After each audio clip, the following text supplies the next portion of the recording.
ಶ್ರೀ ಮಠದ ಪೀಠಾಧಿಪತಿಗಳಾಗಿರುವಂತ ಅನುಭಾವಿಗಳಾಗಿರುವಂತ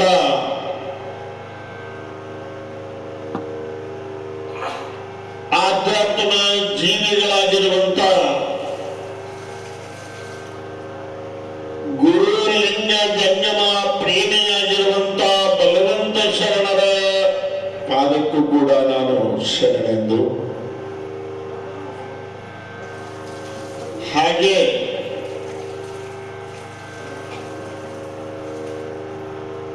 ಶರಣರಿಗೆ ಪಾದೋದಕವನ್ನ ಕೊಟ್ಟು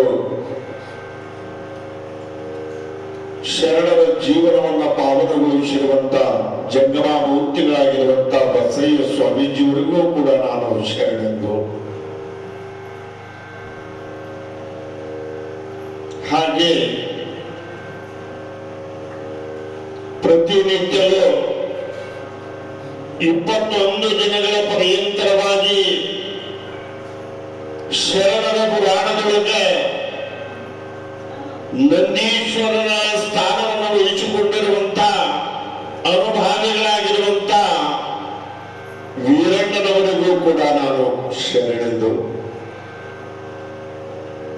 ಈ ಗ್ರಾಮದ ಎಲ್ಲಾ ಜಂಗಮವರಿಗೂ ನಾನು ಶರಣಾರ್ಥಿಯನ್ನು ತಿಳಿಸಿ,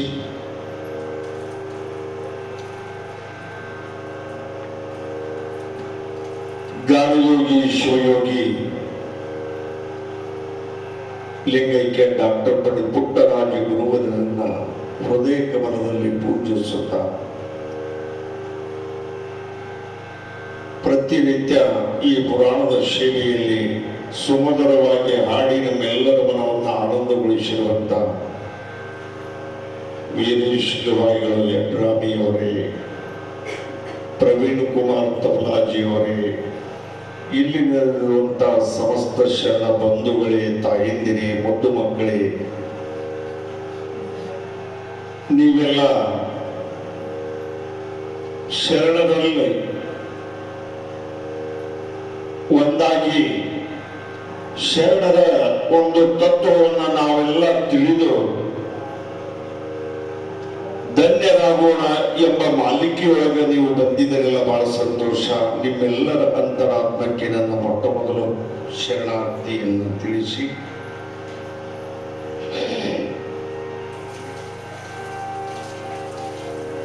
ಶರಣರ ಪುರಾಣದ ಪೂರ್ವದಲ್ಲಿ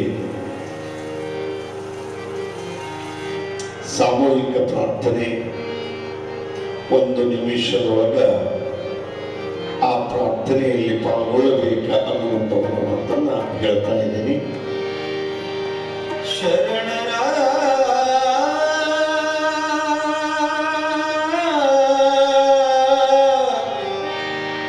ಚರಿತಾಮೃತ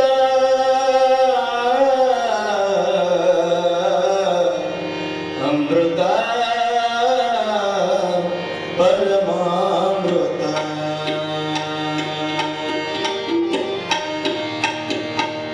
ಅಮೃತ ಪರಮಾಮೃತ ಶರಣರ ಚರಿತಾಮೃತ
ಸಿದ್ದೇಶ್ವರ ಮಹಾರಾಜಗೆ. ಈಗ ತಾನೇ ಗವಾಯಿಗಳವರು ಸಾಮೂಹಿಕ ಪ್ರಾರ್ಥನೆಯನ್ನ ಬಹಳ ಸುಂದರವಾಗಿ ನಿಮ್ಮ ಮನ ಮುಟ್ಟುವಂತೆ ಹಾಡಿದರು.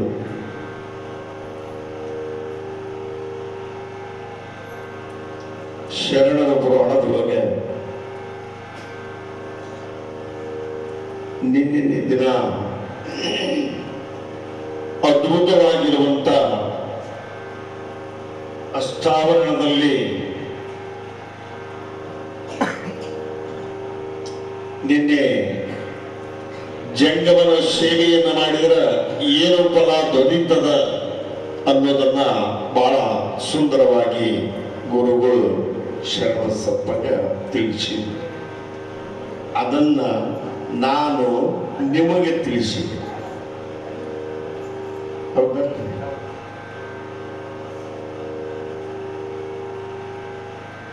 ಆದರೆ ಮನಸ್ಸು ಅನ್ನೋದೇನೈತೆಲ್ಲ ಮೊದಲ ಸ್ವಚ್ಛ ಇರಬೇಕು. ಮೈ ಮೇಲೆ ಇರುವ ಬಟ್ಟೆಗಳು ಎಷ್ಟು ಶುಭ್ರವಾಗಿರ್ತಾವಲ್ಲ ಅಷ್ಟೇ ಮನಸ್ಸು ಕೂಡ ಸ್ವಚ್ಛವಾಗಿರಬೇಕು. ಮೈ ಮೇಲೆ ಬಟ್ಟೆ ಬಹಳ ಚಂದ, ಮನಸ್ಸು ನೋಡಿದ್ರೆ ಬಹಳ ಹೊಲಸ. ಅಂದ್ರೆ ಆ ಬಟ್ಟಿಗೂ ಕಿಮ್ಮತ್ತಿಲ್ಲ, ನಿನಗೂ ಕಿಮ್ಮತ್ತಿಲ್ಲ ಅನ್ನಂಗಾಗುತ್ತದ. ಅದಕ್ಕಾಗಿ ಸತ್ಸಂಗದೊಳಗೆ ಬಟ್ಟೆ ಮಲಿನವಾಗಿದ್ದರೂ ಕೂಡ ಮನಸ್ಸು ಮಲಿನವಾಗಬಾರದು, ಕೆಡಬಾರದು, ಇರುವಂಗೆ ಇರಬೇಕು. ಅಂದಾಗ ಪವಿತ್ರತೆಯನ್ನ ಹೊಂದುತ್ತದ ಇದು ಮನುಷ್ಯ.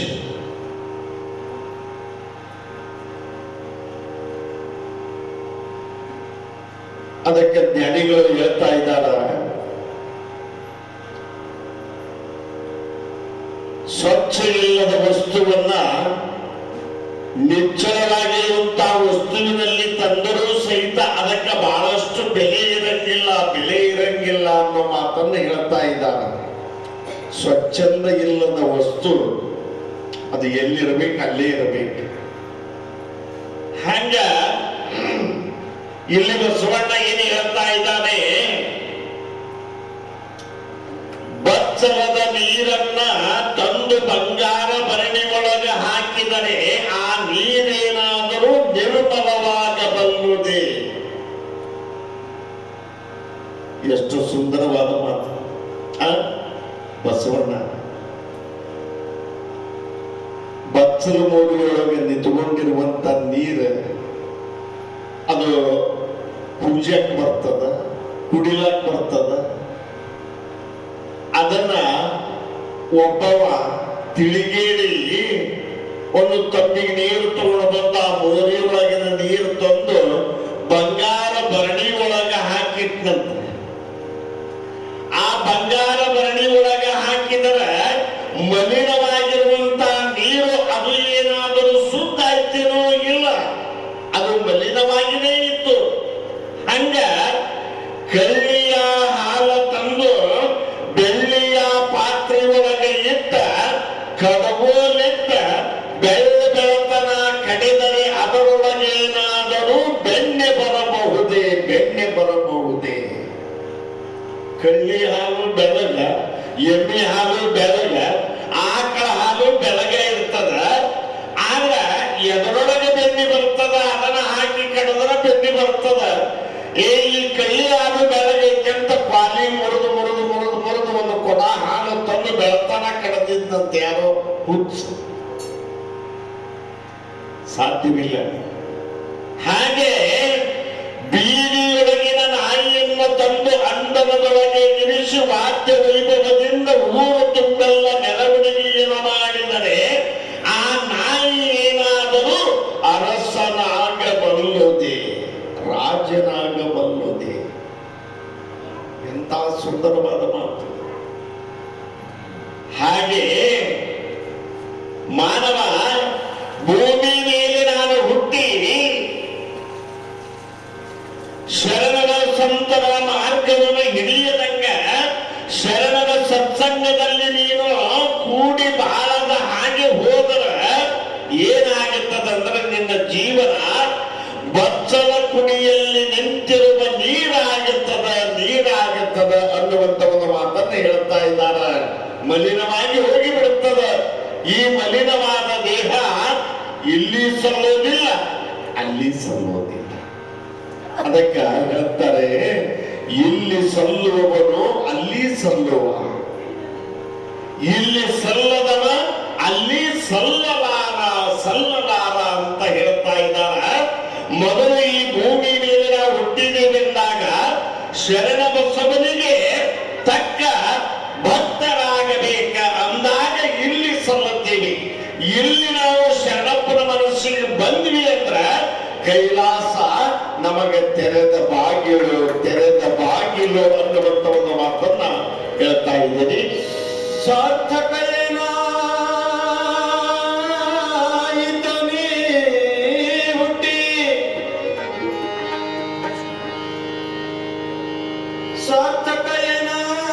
ಸಾರ್ಥಕೇನಾಯಿತು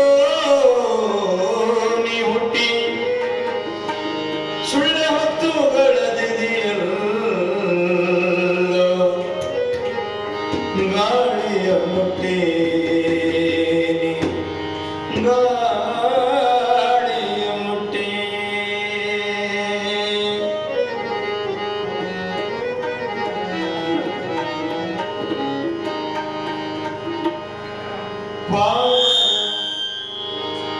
ಪಾಮರ ಜನ್ಮ ಇದು ಬಲುಕೊಟ್ಟಿ, ಯಾಕಾಗಬಾರದನೇ, ಯಾಕಾಗಬಾರದು ಗುರುವಿಗೆ ಭೇಟಿ. ಪಾಮರ ಜನ್ಮ,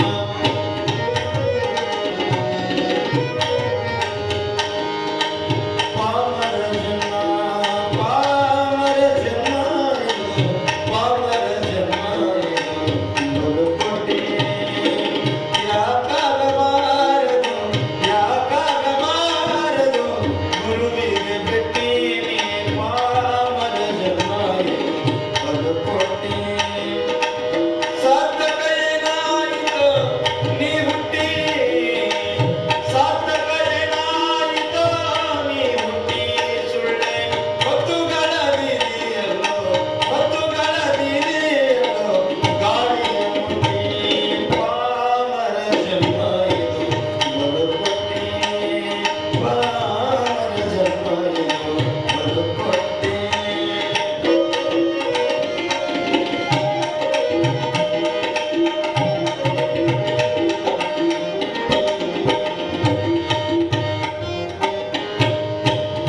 ರೋಗು ಇಲ್ಲದೆ ನೀ ಸುಳ್ಳೆ ಕಟ್ಟಿ ಬಿಟ್ಟಿನಿ, ಗೋಜಿನೊಳಗೆ ಬಿದ್ದಿದೆ ಉಪರಾಟಿ. ರೋಗು ಇಲ್ಲದೆ ಸುಳ್ಳೆ ಕಟ್ಟಿ ಬಿಟ್ಟಿನಿ, ಗೋಜಿನೊಳಗೆ ಬಿದ್ದೆ ಉಪರಾಟಿ. ಮೋಜಿಗೆ ಮೋಜಿದು ಪ್ರತಿ ಸೃಷ್ಟಿನೆಂದು, ಮೋಜಿಗೆ ಮೋಜಿದು ಪ್ರತಿ ಸೃಷ್ಟಿನಿ.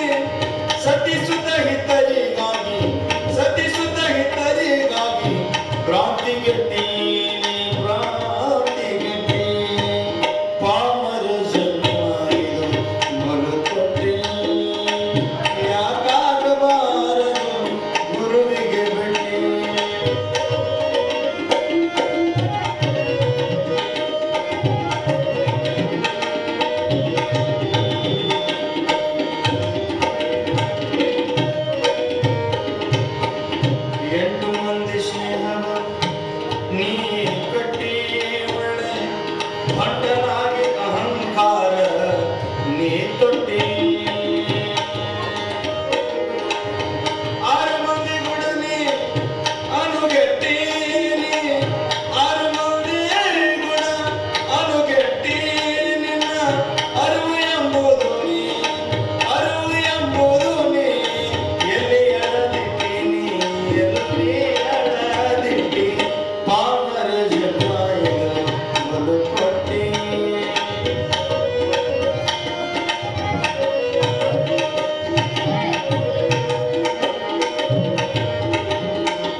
ಮನೆ ಕಟ್ಟಿ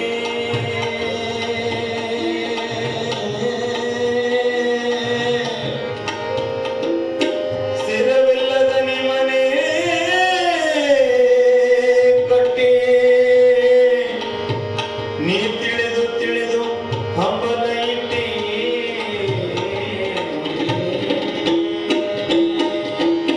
ಸ್ಥಿರವಿಲ್ಲದ ನೀ ಮನೆ ಕಟ್ಟಿನಿ ತಿಳಿದು ತಿಳಿದು ಅದರ ಮೇಲ ಹಂಬಲ ಇಟ್ಟಿ ನುಂಗಿ ಬಿಡೋನೆ ಗುರುನಿಷ್ಠೆ ನುಂಗಿ ಬಿಡೋನೆ ಗುರುನಿಷ್ಠೆ ಗುರು ಮಹಂತನ ಪಾದ ಮಹಂತನ ಪಾದ ಮಹಂತನ ಪಾದ ಹಿಡಿಗಟ್ಟಿ ಪಾಮರ ಜನ್ಮ ಇದು ಮಲಕೊಟ್ಟಿ ಯಾಕಾಗಬಾರದು ಗುರುವಿನ ಭೇಟಿ ಸಾರ್ಥಕ ಏನಾಯಿತು ನೀ ಹುಟ್ಟಿ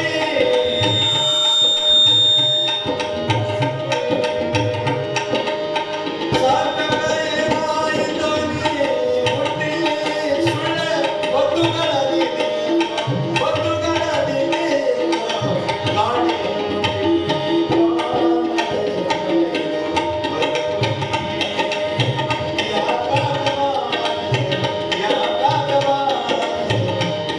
ಯಾಕಾಗಬಾರದು ಶರಣರಿಗೆ ಭೇಟಿ ಉದಕ ಸಂಸ್ಕಾರ ಗುಣದ ತಾಸು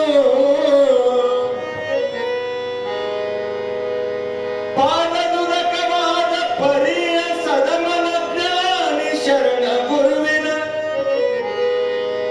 ಪಾದ ಕಮಲದನಂ ಉದಕ ಗುರುವಿನ ಪಾದಕ್ಕೆ ಯುತ ಉದಕ ಲಿಂಗದ ಮೇಲೆ ಎರೆಯುತ್ತ ಉದಕ ಜಂಗಮ ಪಾದಕ್ಕೆ ಎರೆಯುತ್ತ ಪಾದೋದಕವೆನಿಸುತ್ತಂ ಪಾದೋದಕವೆನಿಸುತ್ತಂ ಪಾದವೆಂದರೆ ಪಥವು ಎಂಬುದು ಪಾದವೆಂದರೆ ಪಥವು ಎಂಬುದು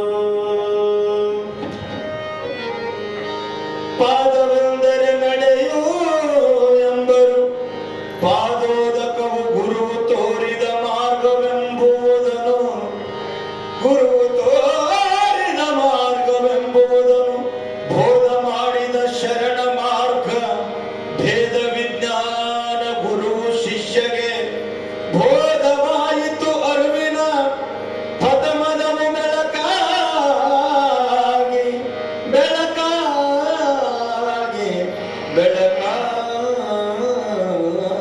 ಬೆಳಕಾಗಿ ಶ್ರೀ ಗುರು ಶರಣ ಬಸವೇಶ್ವರ ಮಹಾರಾಜಗೆ ಆಗಿರುವಂತ ಶರಣ ಬಸವೇಶ ಕಲಕೇರಿ ಮರುಳಾರಾಧ್ಯ ಗುರುವಿನ ಬಳಿಯಲ್ಲಿ ಅಷ್ಟಾವರಣದ ಇಂಗಿತವನ್ನು ಒಂದೊಂದಾಗಿ ಒಂದೊಂದಾಗಿ ಒಂದೊಂದಾಗಿ ಚೆಂದಾಗಿ ತಿಳಿದುಕೊಳ್ತಾ ಇದ್ದಾನ. ಅಪ್ಪ ಶರಣ ಬಸವ, ಅಷ್ಟಾವರಣದೊಳಗೆ ಗುರು ಅಂದ್ರೇನು, ಲಿಂಗ ಅಂದ್ರೇನು, ಜಂಗಮ ಅಂದ್ರೇನು ಅನ್ನೋದನ್ನ ತಿಳ್ಕೊಂಡಿದ್ದೀಯ. ಪಾದೋದಕ, ಜಂಗಮನ ಪಾದದಿಂದ ಬರುವುದು ಪಾದೋದಕ. ಆ ಪಾದೋದಕವನ್ನು ಸವಿಯುವುದರಿಂದ ಒಂದು ಬಾರಿ ನೀನು ಜಂಗಮನ ಪಾದೋದಕವನ್ನು ಸ್ವೀಕಾರ ಮಾಡಿದರೆ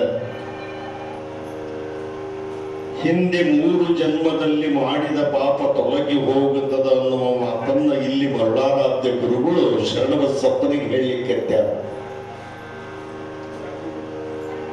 ಆದರೆ ಗುರುವಾಗಿರುವಂತವರು ಜಂಗಮ ಮನೆಗೆ ಬಂದಾಗ ಆ ಪಾದೋದಕವನ್ನ ಯಾವ ತೆರನಾಗಿ ಗದ್ದಿಗೆ ಮೇಲೆ ಕುತ್ಕೊಂಡಾಗ ಭಕ್ತರಿಗೆ ನಾವು ಪಾದೋದಕ ಮಾಡಿ ಕೊಡಬೇಕನ್ನುವ ಕ್ರಮ ಮೊದಲು ಗೊತ್ತಿರಬೇಕು. ಬಹಳ ಕ್ರಿಯಾಗಳದಾವ ಅದರೊಳಗೆ, ಪಾದೋದಕದೊಳಗೆ. ಆ ಅಧ್ಯಯನವನ್ನು ಮಾಡಿರುವಂತಹ ಜಂಗಮ ಭಕ್ತನ ಮನೆಗೆ ಬಂದಾಗ ಎಷ್ಟು ಸ್ಥಳದೊಳಗ ಆ ಪಾದೋದಕ ಆಗತ್ತದ. ಮೊಟ್ಟ ಮೊದಲು ತೊಳೆದು ಪಾದವನ್ನ ಮನೆಗೆ ಸಿಂಪಡಿಸ್ತೀರಲ್ಲ, ಇದು ಧೂಳ ಪಾದೋದಕ.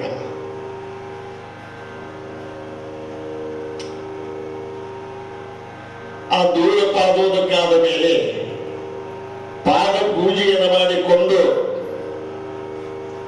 ಲಿಂಗ ಪೂಜೆಯನ್ನ ಮಾಡಿ ಜಂಗಮನ ಸರ್ವಾಂಗ ಪೂಜೆಯನ್ನ ಮಾಡಿ ಆಮೇಲೆ ಆ ಗುರು ಓಂಕಾರವನ್ನ ಬರೆದ ಬಟ್ಟಲದೊಳಗ ಕ್ರಿಯಾಶೀಲತೆಯಿಂದ ಮಾಡಿದ ಆ ಗುರು ಲಿಂಗ ಜಂಗಮ ಎಂಬ ಆ ತೀರ್ಥವನ್ನ ಪಾದದ ಮೇಲೆ ಹಾಕಿದಾಗ ಅದು ಕ್ರಿಯಾಪಾದೋದಕವಾಗಿರ್ತದೆ. ಕ್ರಿಯಾಪಾದೋದಕವಾಗಿರ್ತದೆ. ಯಪ್ಪ ಗುರುಗಳ ನಮ್ಮ ಮನೆಗೆ ಬೆಲ್ಲಕ್ಕೆ ಬಂದು ಬಿಡ್ರಿ ಅನ್ನೋದು ಸೀದಾ ಸ್ವಾಮಿಗಳು ಒಬ್ಬೊಬ್ಬರು ನೋಡ್ಬೇಕ್ರಿ. ಹೋಗಿದ್ವ ಹಂಗ ಗದ್ದಿಗೆ ಮೇಲೆ ಕುಂತು ದಡ್ಡ ಬಡ್ಡ ತೊಗೊಂಡ್ರು ತೊಯ್ತು ಬಿಡ್ತು ಪಾದ ಅತ್ತಾಗೋಡು ತೊಳೆದು ಇತ್ತಾಗೋಡು ತೊಳೆದು ದಪ್ಪರಾಗಿ ಬತ್ತಿ ಪಟ್ಟ ಪಡೆದು ದಪ್ಪರಾಗಿ ಕುಂಕುಮ ಹಚ್ಚಿ ಅದರ ಮ್ಯಾಗ ಒಂದು ಚೆರಿ ನೀರು ಸುರಿಲಿ ಕುಡಿ ಇದನ್ನ ಅಂದ್ರೆ ಅಲ್ಲ, ಪದ್ಧತಿ ಅಲ್ಲ, ಅದು ಪಾದೋದಕವಲ್ಲ. ಆದರೆ ಆ ಕ್ರಮ, ಆ ನೇಮ, ಆ ನಿಷ್ಠೆ ಏನೈತಿಲ್ಲ ಅದು ಬಹಳಷ್ಟು ಅದ. ಶರಣಬಸವ ಪಾದ ಅಂದ್ರೆ ಮೊದಲು ಮನುಷ್ಯನಿಗೆ ನಿಲ್ಲುವುದಕ್ಕಾಗಿ ಅದು ಒಂದು ಪಥ.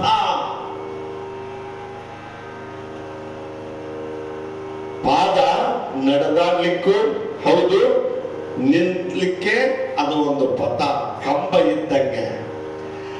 ಆ ಪಥದೊಳಗ ಆ ಪಾದದೊಳಗ ಉದುಕ ಅನ್ನುವುದೇನೈತಲ್ಲ ಅದನ್ನು ಯಾರು ಕ್ರಮಬದ್ಧವಾಗಿ ಸ್ವೀಕಾರ ಮಾಡುತ್ತಾರಲ್ಲ ಅದು ಪಾದೋದಕ ಅನ್ನುವ ಮಾತನ್ನ ಶರಣಬಸಪ್ಪನಿಗೆ ಮರುಳಾರಾಧ್ಯ ಗುರುಗಳು ತಿಳಿಸಿಕೊಡ್ತಾ ಇದ್ದಾರೆ. ಜಂಗಮರು ನಿಮ್ಮ ಮನೆಗೆ ಬಂದಾಗ ನೀನು ಏನೇನು ಮಾಡಬೇಕನ್ನೋ ಕ್ರಮಗಳನ್ನು ಮೊದಲು ಮಾಡಿ ಹೇಳಿಕೊಡ್ತಾ ಇದ್ದಾರೆ. ಆ ಎಲ್ಲ ಕ್ರಮಬದ್ಧವಾಗಿ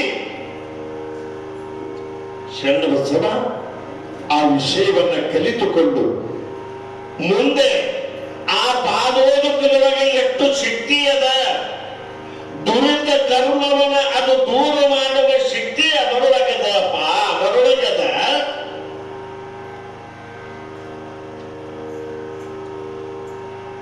ಅನೇಕರು ಅನೇಕ ದಾರಿ ಒಳಗೆ ದೇವಸ್ಥಾನಕ್ಕೆ ಹೋಗುತ್ತಾನೆ. ಹೋದ ತಕ್ಷಣ ಪೂಜಾರಿ ಏನು ಮಾಡುತ್ತಾನ, ಅಲ್ಲಿ ಒಂದು ತೀರ್ಥದ ಲೋಟ ಇಟ್ಟಿರ್ತಾನೆ. ಅದು ಮೊದಲ ಅವ ತಂದಾಗ ನೀರಾಗಿರ್ತದ. ಶರಣಪ್ಪನ ಗದ್ದಿಗೆ ಒಳಗ ಅಪ್ಪವರು ಅದನ್ನ ಶರಣಬಸಪ್ಪನ ಗದ್ದಿಗೆ ಮ್ಯಾಗ ಆ ಯಾವ ನೀರಿನ ಬಟ್ಟಲವನ್ನ ಇಟ್ಟಾಗ ಅದು ಏನಾಗುತ್ತದ, ಆಗ ಗುರುವಿನ ಪ್ರೋಕ್ಷಣೆ ಅದಕ್ಕೆ ಮುಟ್ಟಿದಾಗ ಅದು ತೀರ್ಥವಾಗುತ್ತದ,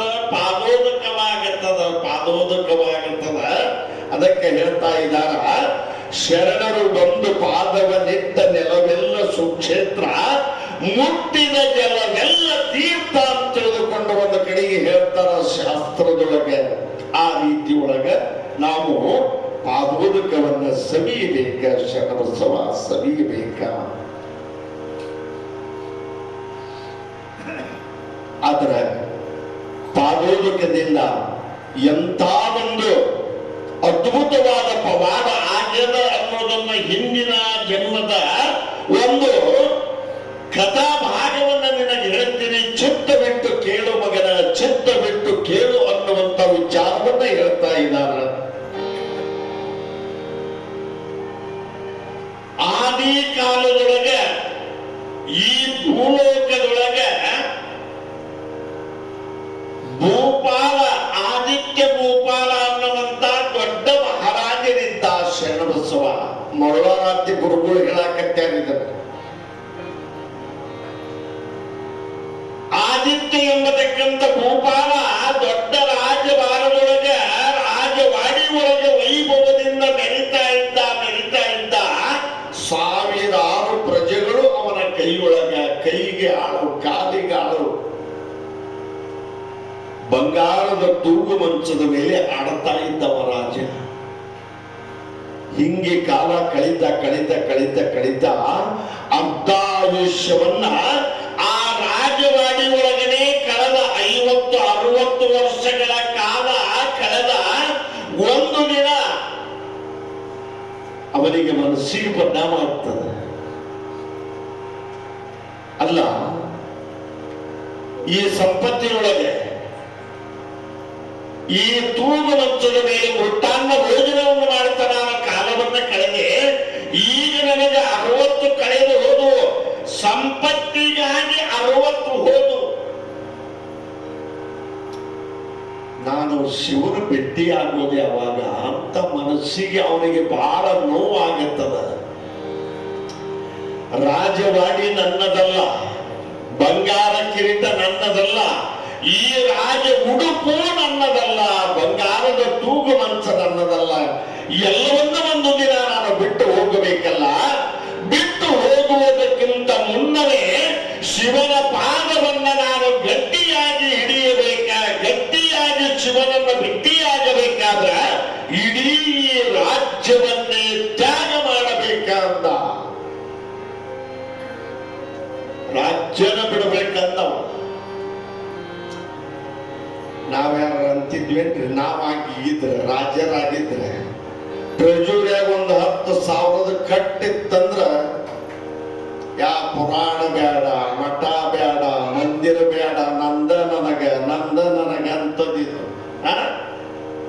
ಆದ್ರೆ ಇಡೀ ಆಯಾಮ ಆದಿತ್ಯ ಗೋಪಾಲ ಬೆಳಗಿನ ಜಾವದಲ್ಲಿ ಎದ್ದು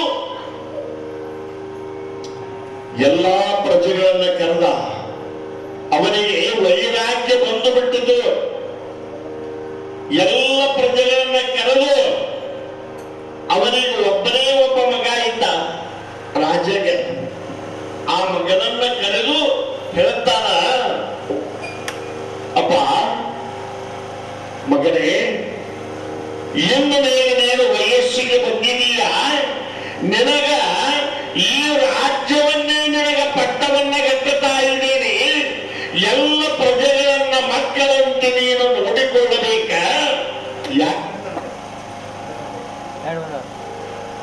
ನಾನು ಇಂದಿಗೆ ಈ ರಾಜ್ಯವನ್ನ ಸಂಪತ್ತನ್ನ ಬಿಟ್ಟು ತೊಲಗುತ್ತಾ ಇದ್ದೀನಿ. ಇದು ಯಾವುದು ನನಗೆ ಬೇಡ ಅನ್ನುವಂತ ಒಂದು ಮಾತನ್ನು ಹೇಳಿದಾಗ ಪ್ರಜೆಗಳೆಲ್ಲ ಕಣ್ಣೀರು ಹಾಕುತ್ತಾ ಇದ್ದಾರಪ್ಪ.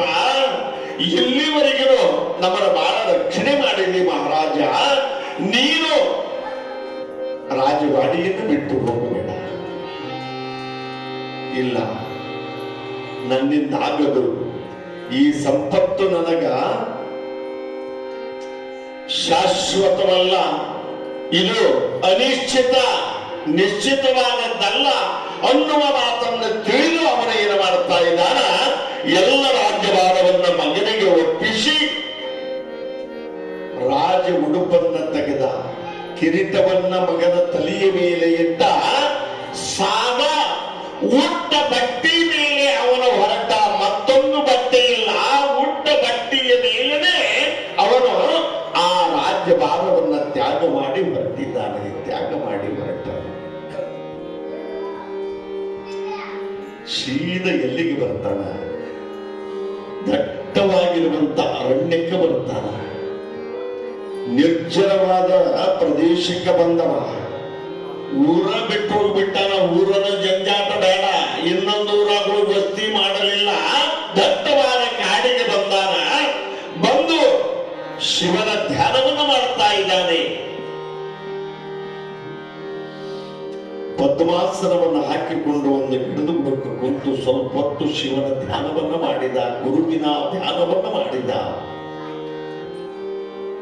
ಎಷ್ಟೋ ದಿನಗಳವರೆಗೆ ಅದೇ ಅರಣ್ಯದೊಳಗೆ ಉಳಿದುಕೊಂಡ. ಹಗಲು ಇರಳು ಅಲ್ಲೇ ಉಳಿದು ಶಿವ ಧ್ಯಾನದೊಳಗೆ ಕಾಲವನ್ನು ಕಳೆಯಲಿಕ್ಕತ್ತಿದ.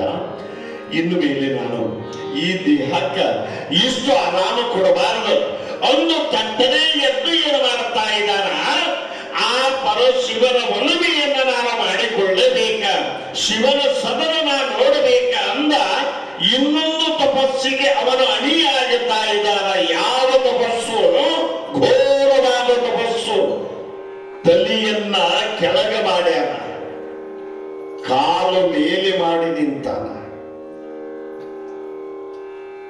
ಒಂದು ದಿನ ಅಲ್ಲ, ಎರಡು ದಿನ ಅಲ್ಲ, ಎಷ್ಟೋ ದಿನಮಾನಗಳವರೆಗೆ ಹಸಿವು ಎನ್ನದೆ, ಕೃಷಿ ಎನ್ನದೆ, ನೀರಡಿಕೆ ಅನ್ನವಲ್ಲ, ಊಟ ಅನ್ನವಲ್ಲ, ಕಣ್ಮುಚ್ಚಿಕೊಂಡು ಅಂತರ್ಮುಖನಾಗಿ ಅವನು ಆ ರೀತಿ ತಲೆ ಕೆಳಗೆ ಮಾಡಿ ಕಾಲು ಮೇಲೆ ಮಾಡಿ ಶಿವನ ಧ್ಯಾನದೊಳಗೆ ಉಳಿದುಕೊಂಡಾಗ ಕೈಲಾಸದೊಳಗೆ ಶಿವ ಎಷ್ಟೋ ಋಷಿ ಪುಂಗವರನ್ನ ನಾನು ನೋಡಿದ್ದೆ. ಗುಡ್ಡ ಗುಹೆಯೊಳಗ ಕುಳಿತುಕೊಂಡು ಕೋಟಿ ಕೋಟಿ ಜಪವನ್ನ ಮಾಡಿದವರನ್ನ ನಾನು ನೋಡಿದ್ದೀನಿ. ಆದ್ರೆ ತಲೆ ಕೆಳಗೆ ಮಾಡಿ ಕಾಲು ಮೇಲೆ ಮಾಡಿ ನಿಂತು ತಪಸ್ಸನ್ನ ನನಗಾಗಿ ಮಾಡಿದವರನ್ನ ನಾನು ಕಾಣೆ ಕಾಣೆ ಕಾಣೆ ಅಂತ ಶಿವ. ಆಗಿಂದಾಗಲೇ ಆ ಯಾವ ಆದಿತ್ಯ ಭೂಪಾಲನ ಭಕ್ತಿಗೆ ಮೆಚ್ಚಿ ಪರಶಿವನ ಏನು ಮಾಡ್ತಾ ಇದ್ದಾನ, ಅಲ್ಲಿ ಕೈಲಾಸದ ಒಡ್ಡೋಳಗದಲ್ಲಿರುವಂತ ಸಪ್ತ ಋಷಿಗಳನ್ನ ಕರೀತಾ ಇದ್ದಾನೆ ಶಿವ. ಸಪ್ತ ಋಷಿಗಳು ಅಂದ್ರ 7 ಮಂದಿ ಋಷಿಗಳು. ಅವಾಗ ಋಷಿ ಮುನಿಗಳು ಬಂದು, ಅಪ್ಪ ಶಿವನೇ,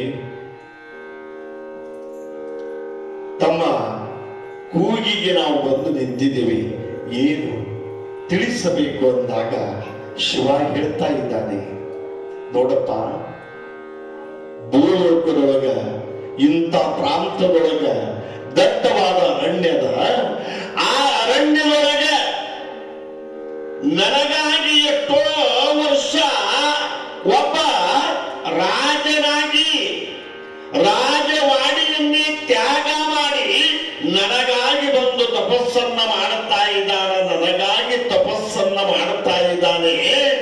ಇಂಥ ಯಾವ ತಪಸ್ಸು ನನಗೆ ಬಹಳ ಭಾರವಾಗಲಿಕ್ಕೆತ್ತದ. ಪುಷ್ಪ ವಿಮಾನವನ್ನು ತೆಗೆದುಕೊಂಡು ದಡ ದಡ ದಡ ದಡ ದಡ ಆ ಅರಣ್ಯಕ್ಕೆ ಹೋಗಿ ಆ ಯಾವ ಆದಿತ್ಯ ರಾಜನನ್ನ ಕೈಲಾಸಕ್ಕೆ ಕರ್ಕೊಂಡು ಬರಬೇಕು ಅಂತ ಆಜ್ಞೆಯನ್ನ ಮಾಡಿದ ಶಿವ, ಆಜ್ಞೆಯನ್ನ ಮಾಡಿದ. ಅವಾಗ 7 ಮಂದಿ ಋಷಿಗಳು ಪುಷ್ಪ ವಿಮಾನದೊಳಗೆ ಕುಳಿತುಕೊಂಡು ಕೈಲಾಸದಿಂದ ಆ ದಟ್ಟವಾಗಿರುವಂತ ಅರಣ್ಯಕ್ಕೆ ಧಾವಿಸಿ ಧಾವಿಸಿ ಧಾವಿಸಿ ಬರ್ತಾ ಇದ್ದಾರ. ಈ ರಾಜನ ತಪಸ್ಸು ನೋಡಿದ್ರು. ಆಹಾ, ತಲೆ ಕೆಳಗೆ ಮಾಡಿ ಕಾಲು ಮೇಲೆ ಮಾಡಿ ಶಿವನಿಗಾಗಿ ಗುರುವಿಗಾಗಿ ಅಖಂಡವಾದ ಘೋರವಾದ ತಪಸ್ಸನ್ನು ಮಾಡಲಿಕ್ಕೆ ಎತ್ತಿದನಲ್ಲ, ಶಿವ ಮೆಚ್ಚಿದ್ದಾನೆ, ಅದಕ್ಕಾಗಿ ಮೆಚ್ಚಿದ್ದಾನೆ ಎಂದು ಅವನಿಗೆ ಈ ಸಪ್ತ ಋಷಿಗಳು ಹೇಳುತ್ತಾ ಇದ್ದಾರೆ. ಅಪ್ಪ ಆದಿತ್ಯ ರಾಜ, ನಿನ್ನ ಭಕ್ತಿಗೆ ಶಿವ ಮೆಚ್ಚಿದಾನ, ನಿನ್ನ ತಪಸ್ಸಿಗೆ ಶಿವ ಮೆಚ್ಚಿದಾನ, ಸ್ವರ್ಗಕ್ಕೆ ನಿನ್ನ ಕರ್ಕೊಂಡು ಬಾ ಎಂದು ಪುಷ್ಪ ವಿಮಾನವನ್ನು ಕಳಿಸಿಕೊಟ್ಟಿದ್ದಾನ. ಬೇಗ ಬಂದು ಅದರೊಳಗೆ ನೀನು ಕುಂದಿರಬೇಕು ಅಂದಾಗ ಆದಿತ್ಯ ರಾಜ ಆ ಭೂಪಾಲ ಏನು ಮಾಡ್ತಾನ, ಪುಷ್ಪ ವಿಮಾನ ನಾನಿದ್ದಲ್ಲಿಗೆ ಬಂದಿತ್ತಲ್ಲ, ಸ್ವರ್ಗ ನಾನಿದ್ದಲ್ಲಿಗೆ ಬಂದಿತ್ತಲ್ಲ ಅಂದು ಆ ವಿಮಾನದೊಳಗೆ ಕುಳಿತುಕೊಳ್ತಾನ. ಸಪ್ತ ಋಷಿಗಳು ಭೂಲೋಕವನ್ನು ಬಿಟ್ಟು ಆಕಾಶ ಮಾರ್ಗವಾಗಿ ಆ ವಿಮಾನ ಹೊರಟಿತು, ಅವನನ್ನ ಕರೆದುಕೊಂಡು ವಿಮಾನ ಹೊರಟಿತು. ಕೈಲಾಸ ಇನ್ನು ಮುಟ್ಟಿಲ್ಲ, ಇನ್ನು ಅಂತರ್ಮುಖಿಯಾಗಿನೇ ಅದು ಹೊರಟಲ್ಲ. ನಿಧಾನವಾಗಿ ಆಕಾಶನು ದೂರ, ಭೂಮಿಯು ದೂರ, ನಡುಮಧ್ಯದಲ್ಲಿರುವಾಗ ಇನ್ನೊಂದು ಘಟನೆ ಏನು ನಡೀತದ. ಆ ಆದಿತ್ಯ ಭೂಪಾಲ ಆಲೋಚನೆಯನ್ನು ಮಾಡಿದ. ಕೈಲಾಸದಿಂದ ಶಿವ ಪುಷ್ಪ ವಿಮಾನ ಕಳಿಸಿದಾನಂದ್ರ ನನಗಾಗಿ ಕಳಿಸಿದ. ಕಳಿಸಿದಾನೆ. ಈ ವಿಮಾನದೊಳಗ ಇವರೇನು ಸಪ್ತ ಋಷಿಗಳು ಬಂದಿದಾರಲ್ಲ, ಇವ್ರದ್ದೇನು ಕೆಲಸ ಅಂದವ. ನೋಡು ಎಷ್ಟು ಪ್ರಜ್ಞಾಹೀನದಾನ. ತಪಸ್ಸು ಮಾಡೀನಿ, ಸ್ವರ್ಗ ನನಗೆ ಸಿಗಾಕತ್ತದೊಂದು ಅಹಂಭಾವ ಬಂದಿತು, ಅವನಿಗೆ ಅಹಂಕಾರ ಬಂದಿತು. ಆದಿತ್ಯ ರಾಜನಿಗೆ ಆ ಸಪ್ತ ಋಷಿಗಳಿಗೆ ಹೇಳ್ತಾನ, ಋಷಿಗಳೇ ನಿಲ್ಲಿಸ್ರಿ, ಇಲ್ಲೇ ಇದ್ರ ಅಂತ. ಪುಷ್ಪ ವಿಮಾನ ನಿಂತಿತು. ಭೂಪಾಲ ಹೇಳ್ತಾನ, ನಿಮ್ಮದೇನೂ ಕೆಲಸ ಇಲ್ಲ, ಕೈಲಾಸದೊಳಗ ನೀವು ನನ್ನ ಕರೆಯಾಕ ಬಂದೀರಿ, ನನ್ನ ಆಜ್ಞೆಯಂತೆ ನೀವು ನಡೆಯಬೇಕ, ನೀವು ಹೊಸರು ಕೆಳಗಿಳಿದು ಬಿಡ್ರಿ ಅಂದ ರಾಜ. ಅವಾಗ ಸಪ್ತ ಋಷಿಗಳಂದ್ರು, ಓಹೋ, ತಿಪ್ಪಿಯಲ್ಲಿ ಬಿದ್ದವನನ್ನ ಉಪ್ಪರಿಗೆಗೆ ಒಯ್ತಾ ಇರುವಾಗ ಇದು ಏನು ತಪಸ್ಸು ಮಾಡಿದ್ರು ಇವರಲ್ಲಿ ಇನ್ನೂ ಅಹಂಕಾರ ಸುಟ್ಟಿಲ್ಲ ಅಂದ್ರು ಅವರು ಋಷಿಗಳು, ಯುಗ ಪುಂಗವರು, ಮಹಾನ್ ತಪಸ್ವಿಗಳು. ಆಗಲೇ ಅವರು ಹೇಳ್ತಾರ, ಎಲೆಯಲದ ಭೂಪಾಲ, ನೀನು ನಿತ್ಯ ಎಲ್ಲರೂ ಎಷ್ಟು ಕಾಲ ತಲೆ ಕೆಳಗ ಮಾಡಿ ಕಾಲ ಮೇಲೆ ಮಾಡಿ ತಪಸ್ಸು ಮಾಡಿದರೆ ಏನು ಫಲ? ಈಗ ನಿನ್ನಲ್ಲಿ ಅಹಂಭಾವ ಬಂದಿತು, ನಮ್ಮನ್ನೇ ನೀನು ಸ್ವರ್ಗವನ್ನು ಬಿಡಿಸ್ತೀನಿ ಎನ್ನುವ ಮಾತನ್ನು ಮಾತನಾಡ್ತಾ ಇದೆಯಲ್ಲ, ನೀನು ಸ್ವರ್ಗಕ್ಕ ಅರ್ಹನಲ್ಲ ಅರ್ಹನಲ್ಲ ಅಂದು ಆ ಋಷಿ ಮುನಿಗಳು ತಪೋ ಪುಂಗವರು ಕಣ್ಣು ಕೆಂಪಗ ಮಾಡಿ ಆ ಭೂಪಾಲನೆಗೆ ಹೇಳ್ತಾ ಇದ್ದಾರ, ನಿನ್ನಲ್ಲಿ ಇರುವ ಅಹಂಕಾರ ಅಳಿಯಬೇಕಾದರೆ ಇನ್ನೂ ಕಾಲಾವಕಾಶದ, ಈಗಿಂದೀಗಲೇ ನೀನು ಒಂದು ಕಾಲ ಸರ್ಪವಾಗಿ ಅದೇ ಅರಣ್ಯದೊಳಗೆ ವಾಸ ಮಾಡು ಎಂದು ಶಾಪವನ್ನು ಕೊಟ್ಟರು. ಶಾಪ ಕೊಟ್ಟು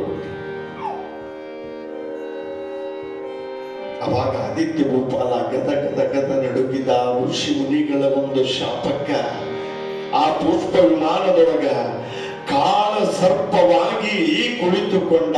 ಕಾಳ ಸರ್ಪ ಆಗಿಂದಾಗಲೇ ಮುನಿಗಳ ಮಾತು, ಶರಣರ ಮಾತುಗಳೇನದಾವಲ್ಲ, ನೊಂದುಕೊಂಡು ಯಾರಿಗಾದರೂ ಏನಾದರೂ ಅಂದ್ರ ಅದು ಅವರಿಗೆ ತಟ್ಟನೆ ಬಿಡುವುದಿಲ್ಲ ಅನ್ನುವ ಮಾತು. ಇದು ಸಿದ್ಧಾಂತ, ಇದು ಸಿದ್ಧಾಂತ.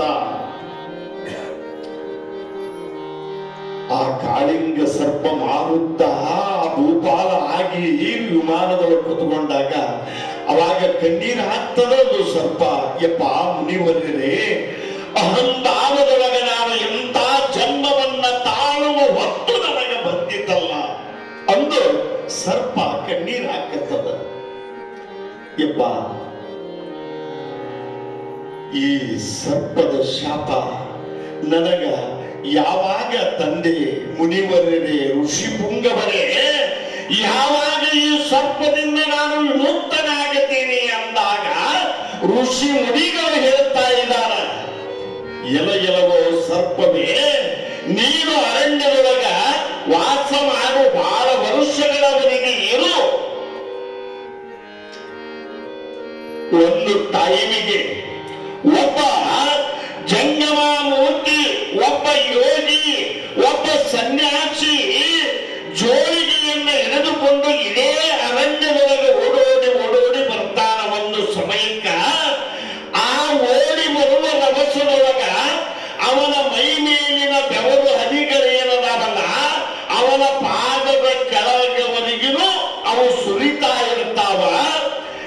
ಆಗ ಆ ಯಾವ ಜಂಗಮನ ಪಾದದಲ್ಲಿ ಇರುವಂತ ತುಂತುರ ಹನಿಗಳು ಆ ಯಾವ ನಿನ್ನ ಬಾಯಿ ಒಳಗೆ ಬಿದ್ದಾಗ ಆ ಪಾದೋದಕದಿಂದ ಸರ್ಪ ಅನ್ನುವುದು ಮಾಯವಾಗಿ ಮತ್ತೆ ನೀನು ಮಾನವನಾಗುತ್ತೀನಿ ಅನ್ನುವ ಮಾತನ್ನು ಹೇಳ್ತಾ ಇದ್ದಾರೆ. ಆಗಿಂದಾಗಲೇ ಆ ವಿಮಾನದೊಳಗಿನ ಸರ್ಪವನ್ನು ಕೆಳಗೆ ಬಿಸಾಕಿ ಬಿಟ್ಟರು.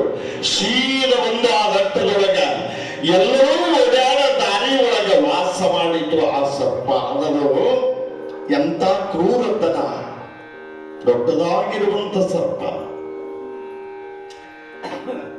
ಆಡುಗಳು, ಮೇಕೆಗಳು, ಕುರಿಗಳು ಮೇಯ್ಲಿಕ್ಕೆ ಬರ್ತಿದ್ವಲ್ಲ, ಆ ಎಲ್ಲ ಜೀವ ಪ್ರಾಣಿಗಳನ್ನು ನುಂಗುತ್ತಾ ಇತ್ತದು ಸರ್ಪ. ದಾರಿಯೊಳಗೆ ಯಾರಾದರೂ ಹಾದು ಹೋಗುತ್ತಿದ್ರೆ ಅವರಿಗೆ ಕಚ್ಚಿ ವಿಷವನ್ನು ಬಿಟ್ಟು ಅವರು ನೆಲಕ್ಕೆ ಬಿದ್ದ ಮೇಲೆ ಅವರ ಮಾಂಸವನ್ನು ತಿನ್ನುತ್ತಾ ಇತ್ತು ಆ ಸರ್ಪ. ಭೂಪಾಲನೆ ಕಾಳಿಂಗ ಸರ್ಪ. ಹೀಗೆ ಅನಂತ ಪಾಪವನ್ನ ಮಾಡಿ ಮಾಡಿ ಮಾಡಿ ಮಾಡಿ ಮಾಡಿ ಎಷ್ಟೋ ದಿನಮಾನಗಳವರೆಗೆ ಅಲ್ಲಿ ವಾಸ ಮಾಡಿ ಹಗಲು ರಾತ್ರಿ ಚಳಿ ಬಿಸಿಲು ಎಲ್ಲ ಅನುಭವಿಸುತ್ತ ಅಲ್ಲಿ ಉಳಿದುಕೊಂಡಾಗ ಒಂದು ದಿನ ಆ ಋಷಿ ಪುಂಗವರು ಹೇಳಿದ ಪ್ರಕಾರ ಒಬ್ಬ ಯೋಗಿ ಜೋಗಿ ಜಂಗಮ ಜೋಗಿ ನಡೆದುಕೊಂಡು ಆ ಅರಣ್ಯದ ಪಕ್ಕದಲ್ಲಿರುವಂತಹ ಒಂದು ಗ್ರಾಮಕ್ಕೆ ಭಿಕ್ಷೆಗಾಗಿ ಬರ್ತಾ ಇದ್ದಾನ. ಮನಿ ಮನಿಗೆ ಬಂದು ತಾಯಿ ಭಿಕ್ಷಾಂದೇಹಿ ಅಂದ. ಯಾರೂ ನೀಡಲಿಲ್ಲ. ಇಡೀ ಊರು ತುಂಬ ಓಡಾಡಿದ್ರು, ಯಾರೂ ಜೋಳಿಗೆಗೆ ಮುಟ್ಟಿ ಅಕ್ಕಿ ಹೆಚ್ಚು ನೀಡಲಿಲ್ಲ. ಬಲಿಯದಾದ ಜೋಳಿಗೆಯನ್ನು ತಗೊಂಡು ಅದೇ ಯಾವ ಯೋಗಿ ಜಂಗಮ ದಟ್ಟವಾಗಿರುವಂತ ಅರಣ್ಯಕ್ಕೆ ಬರ್ತಾನೆ. ಒಂದು ಸಾಯಂಕಾಲ ಸಮಯ ಆಗತಾ ಬಂತು. ಅವಾಗ ಆ ಜಂಗಮ ಮನುಷ್ಯಗೆ ಬಹಳ ನೋವಾಯ್ತು. ಈ ಊರೊಳಗೆ ಒಬ್ಬರು ಶಿವಭಕ್ತರಿಲ್ಲ. ಹಸಿದ ಒಡಲಿಗೆ ಹಿಡಿ ಅನ್ನವನ್ನು ನೀಡಿದ ಪಾಪಿತರು ಈ ಊರೊಳಗೆ ಅದಾರ ಅಂದ್ರ ನಿಜವಾಗಿ ಇದು ಊರಲ್ಲ, ಸ್ಮಶಾನ ಇದು ಒಂದು. ಆ ಜೋಗಿ ಜಂಗಮ ಅರಣ್ಯದೊಳಗ ಹಾದು ಹೋಗುವಾಗ ಅಲ್ಲಿ ಒಂದು 4 ಮಂದಿ ಕಳ್ಳರು ವಾಸ ಮಾಡಿದ್ರು ಅರಣ್ಯದೊಳಗ. ಇವನ ಜೋಳಿಗೆಯನ್ನ, ಬೆತ್ತವನ್ನ, ಕಾವಿನ ಅಂಚನವನ್ನ ನೋಡಿಕೊಂಡು ಯಾವನೋ ಏನೋ ಕೈಯಾಗ ಗಂಟು ಹಿಡ್ಕೊಂಡು ಹೊಂಟಾಗ ಅವನ್ನು ನಾವು ಬಡಿದು ಅವನಲ್ಲಿರುವ ಒಕ್ಕಸವನ್ನ ಕಸ್ಕೋಬೇಕಂದ ಆ ಕಳ್ಳರು ಆ ಜೋಗಿ ಜಂಗಮನನ್ನ ಕೂಗುತ್ತಾ ಇದ್ದಾರ. ಎಲ್ಲೋ ನಿಲ್ಲು ಅಂದಾಗ ಅವರನ್ನ ಹೊಳ್ಳಿ ನೋಡಿದ. ಅವರ ಕೈಯೊಳಗ ಹದನವಾದ ಖಡ್ಗ ಕಟಾರಿಗಳದಾವ. ಬಹಳ ರಾಕ್ಷಸನ ವೇಷದೊಳಗ ಅವರದಾರ. ಅದನ್ನು ನೋಡಿ ಆ ಯಾವ ಯೋಗಿ ಜಂಗಮನ ಏನು ಮಾಡ್ತಾ ಇದ್ದಾನ, ಅವ್ರ ಕೈಗೆ ನಾನು ಸಿಕ್ಕರೆ ನಾನು ಉಳಿಯೋದಿಲ್ಲ, ನನ್ನ ಕೊಲ್ಲದೇ ಬಿಡೋದಿಲ್ಲ ಅಂದು ಅದೇ ಮಾರ್ಗವಾಗಿ ಓಡ್ಲಿಕ್ಕತ್ತಿದ. ಬಹಳ ರಭಸದೊಳಗೆ ಓಡ್ಲಿಕ್ಕತ್ಯಾರ. ಹಿಂದ ಆ ಜೋಗಿ ಜಂಗಮನನ್ನ ಅವರು ಕಳೆದು ಬೆನ್ನತ್ಯಾರ. ಓಡೋಡಿ ಬರುವಾಗ ಆ ಅರಣ್ಯದೊಳಗೆ ಇತ್ತತ್ರ ಹುಲ್ಲುಗಾವಲ. ಆ ಹುಲ್ಲಿನ ಮೇಲೆ ಮಂಜಿನ ಹನಿಗಳು ಅಡಕವಾಗಿದ್ದು ಅವನ ಬಟ್ಟೆಯೆಲ್ಲ ತೊಯ್ದು ಹೋಗಿದ ಆ ಮಂಜಿನ ಹನಿಗೆ ಇಲ್ಲಿವರೆಗೂ ಅವನ ದೇಹ ತೊಯ್ದು ಹೋಗಿದ. ಹಾಗೆ ಓಡ್ತಾ ಬರ್ತಾನ. ಮೈಯೆಲ್ಲ ನೀರು ಧಾರಾಕಾರವಾಗಿ ಇಳಿತಾ ಇದ್ದಾವ. ಆ ಯೋಗಿ ಜಂಗಮನ ಬರುವ ಮಾರ್ಗದೊಳಗನೆ ಆ ಕಾಳಿಂಗ ಸರ್ಪ ಮಲಗಿತ್ತು, ನಿದ್ದೆ ಹತ್ತಿತ್ತು. ಬಾಯಿ ತೆರೆದುಕೊಂಡು ಮಲಗಿದದು ಸರ್ಪ. ಕತ್ತಲಾದ ಸಮಯದೊಳಗೆ ಈ ಯಾವ ಯೋಗಿ ಜಂಗಮನ ನೋಡಲಿಲ್ಲ ಸರ್ಪವನ್ನ. ಅಲ್ಲೇ ಹಾದು ಆ ಸರ್ಪವನ್ನ ದಾಟಿ ಹೋಗುವಾಗ ಏನಾಗುತ್ತದ, ಅವನ ಕಾಲುಗಳೆಲ್ಲ ತೊಯ್ದು ಹೋಗಿದ್ವಲ್ಲ ಮಂಜಿನ ಹನಿ ಒಳಗ, ಆ ಕಾಲೊಳಗಿನ 2-3 ಮಂಜಿನ ಹನಿ ಆ ಜಂಗಮನ ಹೆಬ್ಬೆರಳಿನಿಂದ ಸರ್ಪದ ಬಾಯಿಯೊಳಗ ಹೋದು ಬಿದ್ದು. ಆ ಜಂಗಮನ ಪಾದದಿಂದ ಬಿಂದ ಆ 2-3 ಹನಿಗಳೇನಲ್ಲ, ಅವು ನೀರಲ್ಲ, ಅದೇ ಜಂಗಮನ ಪಾದೋದಕ. ಆ ಘಟಘಟನೆ ಆ ಸರ್ಪ ಕುಡಿತದ ಬಾಯಿಯೊಳಗೆ ಬಿದ್ದಾಗ ಕ್ಷಣ ಮಾತ್ರದೊಳಗ ಆ ಜೋಗಿ ಜಂಗಮನ ಪಾದೋದಕ ಬಾಯಿಯೊಳಗೆ ಬಿದ್ದಾಗ ಋಷಿಮುನಿಗಳು ಹೇಳಿದ್ರಲ್ಲ ಹಿಂದೆ, ಅದೇ ಪ್ರಕಾರವಾಗಿ ಅವನು ಆ ಸರ್ಪವೇಷ ಹೋಗಲಾಗಿ ಒಳ್ಳೆ ಮಾನವನಾಗುತ್ತಾ ಇದ್ದಾನ, ಒಳ್ಳೆ ಮಾನವನಾಗಿ ನಿಲ್ಲುತ್ತಾ ಇದ್ದಾನ. ಆ ಜೋಗಿ ಜಂಗಮ ಹೋಗಿಬಿಟ್ಟ, ಇವನು ಹೊಳ್ಳಿ ನೋಡಲಿಲ್ಲ. ಅವಾಗ ಮತ್ತೆ ಶಿವ ಆ ಋಷಿಮುನಿಗಳನ್ನ ಕರೀತಾ ಇದ್ದಾನೆ. ನೋಡು, ಅವನ್ನ ಭೂಪಾಲನ್ನ ನಡುಮಧ್ಯದೊಳಗೆ ಸರ್ಪವನ್ನಾಗಿ ಮಾಡಿ ಇಳಿಸಿ ಬಂದಿದ್ರಲ್ಲ, ಇವತ್ತಿಗೆ ಅವ ಪಾವನನಾದ. ಆ ಯಾವ ಜಂಗಮನ ಪಾದೋದಕ ಕರೆಯದಲೇ ಅವನಿದ್ದಲ್ಲಿಗೆ ಬಂದು 2-3 ಹನಿ ಪಾದೋದಕ ಅವನ ಬಾಯಿಯೊಳಗೆ ಬಿದ್ದಕ್ಕೆ ಮತ್ತೆ ಮನುಷ್ಯನಾಗಿದ್ದಾನೆ. ಅವನನ್ನ ಸ್ವರ್ಗಕ್ಕೆ ಕರೆದುಕೊಂಡು ಬರ್ರಿ ಎಂದು ಮತ್ತೆ ಅಪ್ಪಣೆಯನ್ನ ಮಾಡಿದ. ಪುಷ್ಪ ವಿಮಾನ ಬಂದಿತು. ಬಂದು ಆ ಋಷಿ ಮುನಿಗಳಿದ್ರಲ್ಲ, ಅಪ್ಪ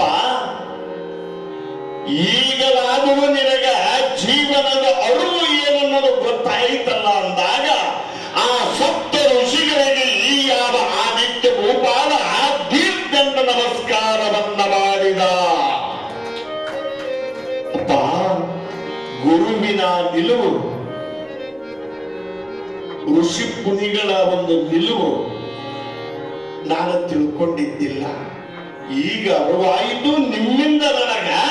ಆ ಯಾವ ಜಂಗಮನ ಪಾದೋದಕ ನನ್ನ ಬಾಯಿಯೊಳಗೆ ಬಿದ್ದಿದ್ದು ಕರೆ, ನೀವು ಹೇಳಿದ್ದು ಕರೆ, ನಾನು ಮಾನವನಾಗಿದ್ದು ಕರೆ.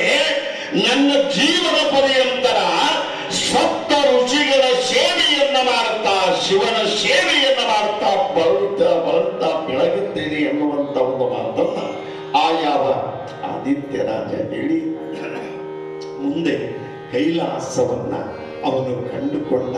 ಶರಣಬಸವ, ಇಂತಿಂತ ಪವಿತ್ರತೆ ಅನ್ನೋದು ಅಷ್ಟಾವರಣದೊಳಗ ಪಾದೋದಕದ ಬಗ್ಗೆ ಇಂತಿಂತ ಕಥೆಗಳು ಬಂದೊದಗುತ್ತಾ ಇದ್ದಾವ. ನೋಡ್ರಿ, ವಿಶೇಷವಾಗಿರುವಂತ ಕಥಾ ಭಾಗ ಈ ಪುರಾಣದೊಳಗ ಅಡಕವಾಗಿದವಲ್ಲ.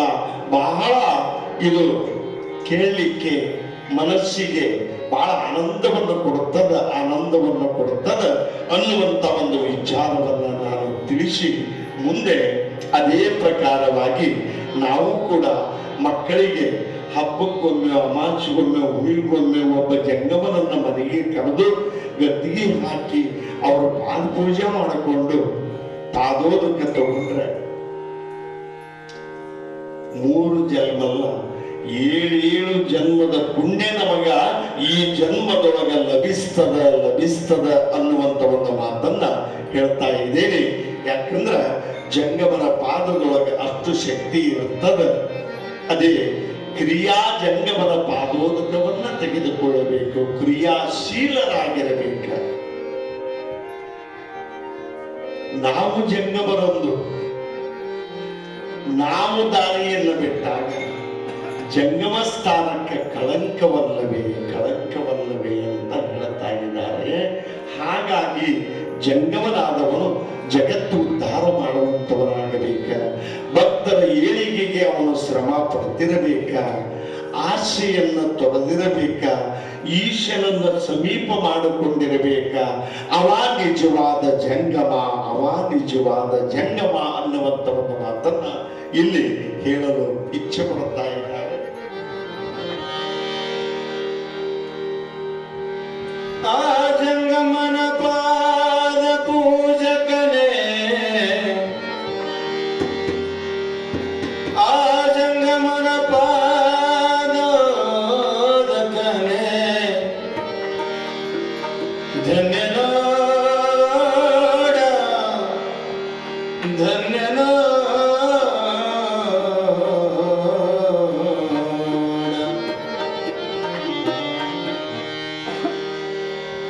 ಲಿಂಗದ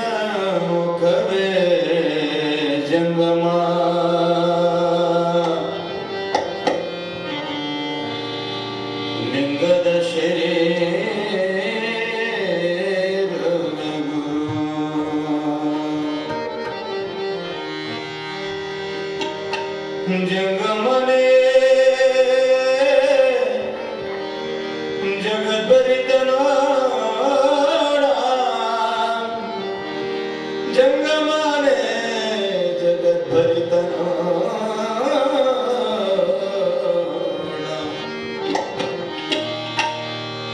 ಲಿಂಗದ ಮುಖವೇ ಜಂಗಮ ಲಿಂಗದ ಶರೀರವೇ ಗುರು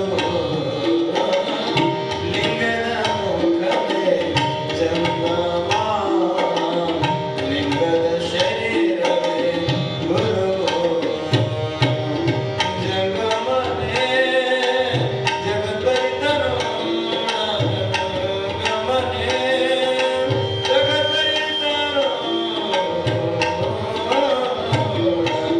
ಲಿಂಗದ ಮುಖವೇ ಜಂಗಮ ಲಿಂಗದ ಶರೀರವೇ ಗುರು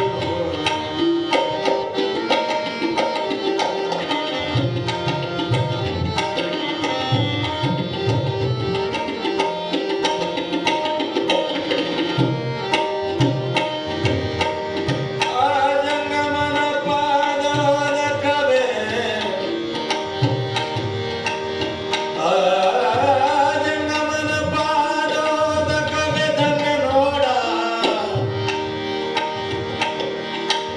ಆ ಜಂಗಮನ ಪಾದ ಪೂಜಕನೇ ಧನ್ಯ ನೋಡ ಧನ್ಯ ನೋಡ ಗುರುಕುಮಾರ ಪಂಚಾಕ್ಷರೇಶ್ವರ ಗುರುಕುಮಾರ ಪಂಚಾಕ್ಷರೇಶ್ವರ ಲಿಂಗದ ಮುಖವೇ ಜಂಗಮ ಲಿಂಗದ ಶರೀರವೇ ಗುರು ಲಿಂಗದ ಮುಖವೇ ಲಿಂಗದ ಮುಖವೇ ಜಂಗಮ ಶಿವಶರಣ ಬಸವೇಶ್ವರ ಮಹಾರಾಜ ಕಿ ಜೈ ಶುದ್ಧ ಪ್ರಸಾದ ಗುರು ದಯೆಯಿಂದ ಸಿದ್ಧ ಪ್ರಸಾದ ಲಿಂಗ ದಯೆಯಿಂದ ಶುದ್ಧ ಜಂಗಮ ಕರುಣಿಸುವ ಪ್ರಸಿದ್ಧ ಪ್ರಸಾದ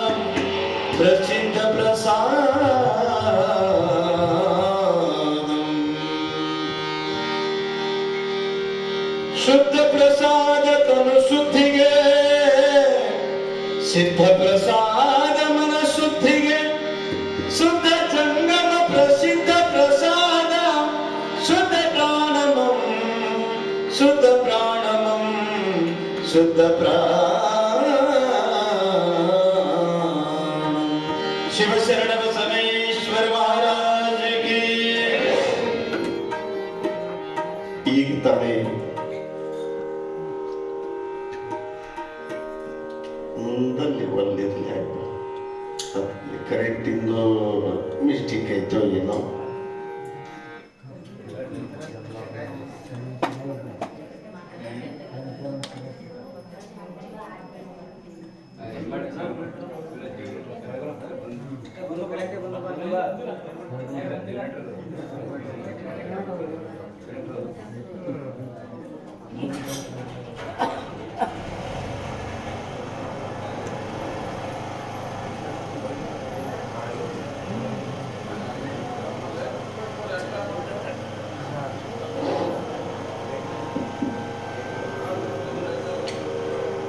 ಸಾಂಬದೇ ನಮ ಪಾರ್ವದೇವದೇ ಶಿವ ಮಹಾದೇವ ಮರುಳಾರಾಧ್ಯ ಗುರುಗಳು ಶರಣಬಸಪ್ಪನಿಗೆ ಆನಂದದೊಳಗೆ ಬೋಧಿಯನ್ನು ಮಾಡ್ತಕ್ಕಂಥ ಸಂದರ್ಭದೊಳಗೆ ಶರಣಬಸಪ್ಪನ ಚಿತ್ತ ಒಂದು ಸಾಸ್ವಿ ಕಾಳಿನಷ್ಟು ಆ ಕಡೆ ಈ ಕಡೆಗೆ ಸರದಾಡಿಲ್ಲ. ಮರುಳಾರಾಧ್ಯ ಗುರುಗಳ ಮನಸ್ಸು ಶರಣಬಸವನ ಮನಸ್ಸು ಒಂದೇ ಏಕಾಕಾರವಾಗ್ಯದ. ಹಾಗೆ ಇದ್ದಾಗ ನೋಡಪ್ಪ, ಮುಂದೆ ಅಷ್ಟಾವರಣದಲ್ಲಿ ಪ್ರಸಾದದ ಮಹತ್ವ ಬಹಳ ದೊಡ್ಡದದ. ಪ್ರಸಾದವನ್ನು ತಿರಸ್ಕಾರ ಮಾಡಬಾರದು. ಆ ಪ್ರಸಾದದಿಂದ ಎಂತೆಂಥ ಫಲಗಳು ದೊರೆತಿದ್ದಾವೆ. ಮನೆಯೊಳಗ ಅಡಿಗೆ ಮಾಡಿಕೊಂಡು ನಾವು ಊಟ ಮಾಡ್ತೇವಲ್ಲ ಅದಕ್ಕ ಊಟ ಅಂತ. ಶರಣಪ್ಪರ ಗುಡಿಗೆ ಬಂದಾಗ ಶರಣರು ಬಂದು ಭಕ್ತರಿಗೆ ಏನಂತಾರ? ಪ್ರಸಾದ ಮಾಡಿರ್ತ. ಹೌದು, ಎಷ್ಟು ವ್ಯತ್ಯಾಸ. ಇಲ್ಲಿ ಇರುವುದು ಪ್ರಸಾದ, ಮನೆಯೊಳಗಿರುವುದು ಊಟ.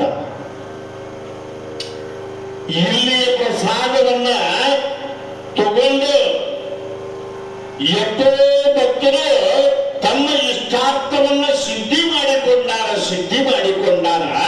ಅದಕ್ಕಾಗಿ ಆ ಪ್ರಸಾದವನ್ನ ಚೆಲ್ಲಬಾರದು, ಪ್ರಸಾದವನ್ನ ಕಾಲೊಳಗೆ ತುಳಿಬಾರದು. ಮಹಾಪಾಪ. ಅನ್ನಪೂರ್ಣೇಶ್ವರಿ ಜಗತ್ತನ್ನೇ ರಕ್ಷಣೆ ಮಾಡ್ತಾ ಇದ್ದಾಳ. ಆ ಅನ್ನಪೂರ್ಣೇಶ್ವರಿಯನ್ನ ಯಾವಾಗಲೂ ಧಿಕ್ಕರಿಸಬಾರದು. ಪವಿತ್ರವಾಗಿರುವಂತಹ ಸ್ಥಾನ ಅವಳದ ಅಂದಾಗ ಆ ಪ್ರಸಾದವನ್ನ ಬಹಳ ಶುದ್ಧವಾಗಿ ನೀನು ನೋಡಿಕೊಳ್ಳಬೇಕ. ಶರಣಬಸವ. ಯಾಕಂದ್ರ ಕಲ್ಯಾಣದೊಳಗೆ ಕಕ್ಕಯ್ಯನ ಮಿಕ್ಕ ಪ್ರಸಾದವನ್ನ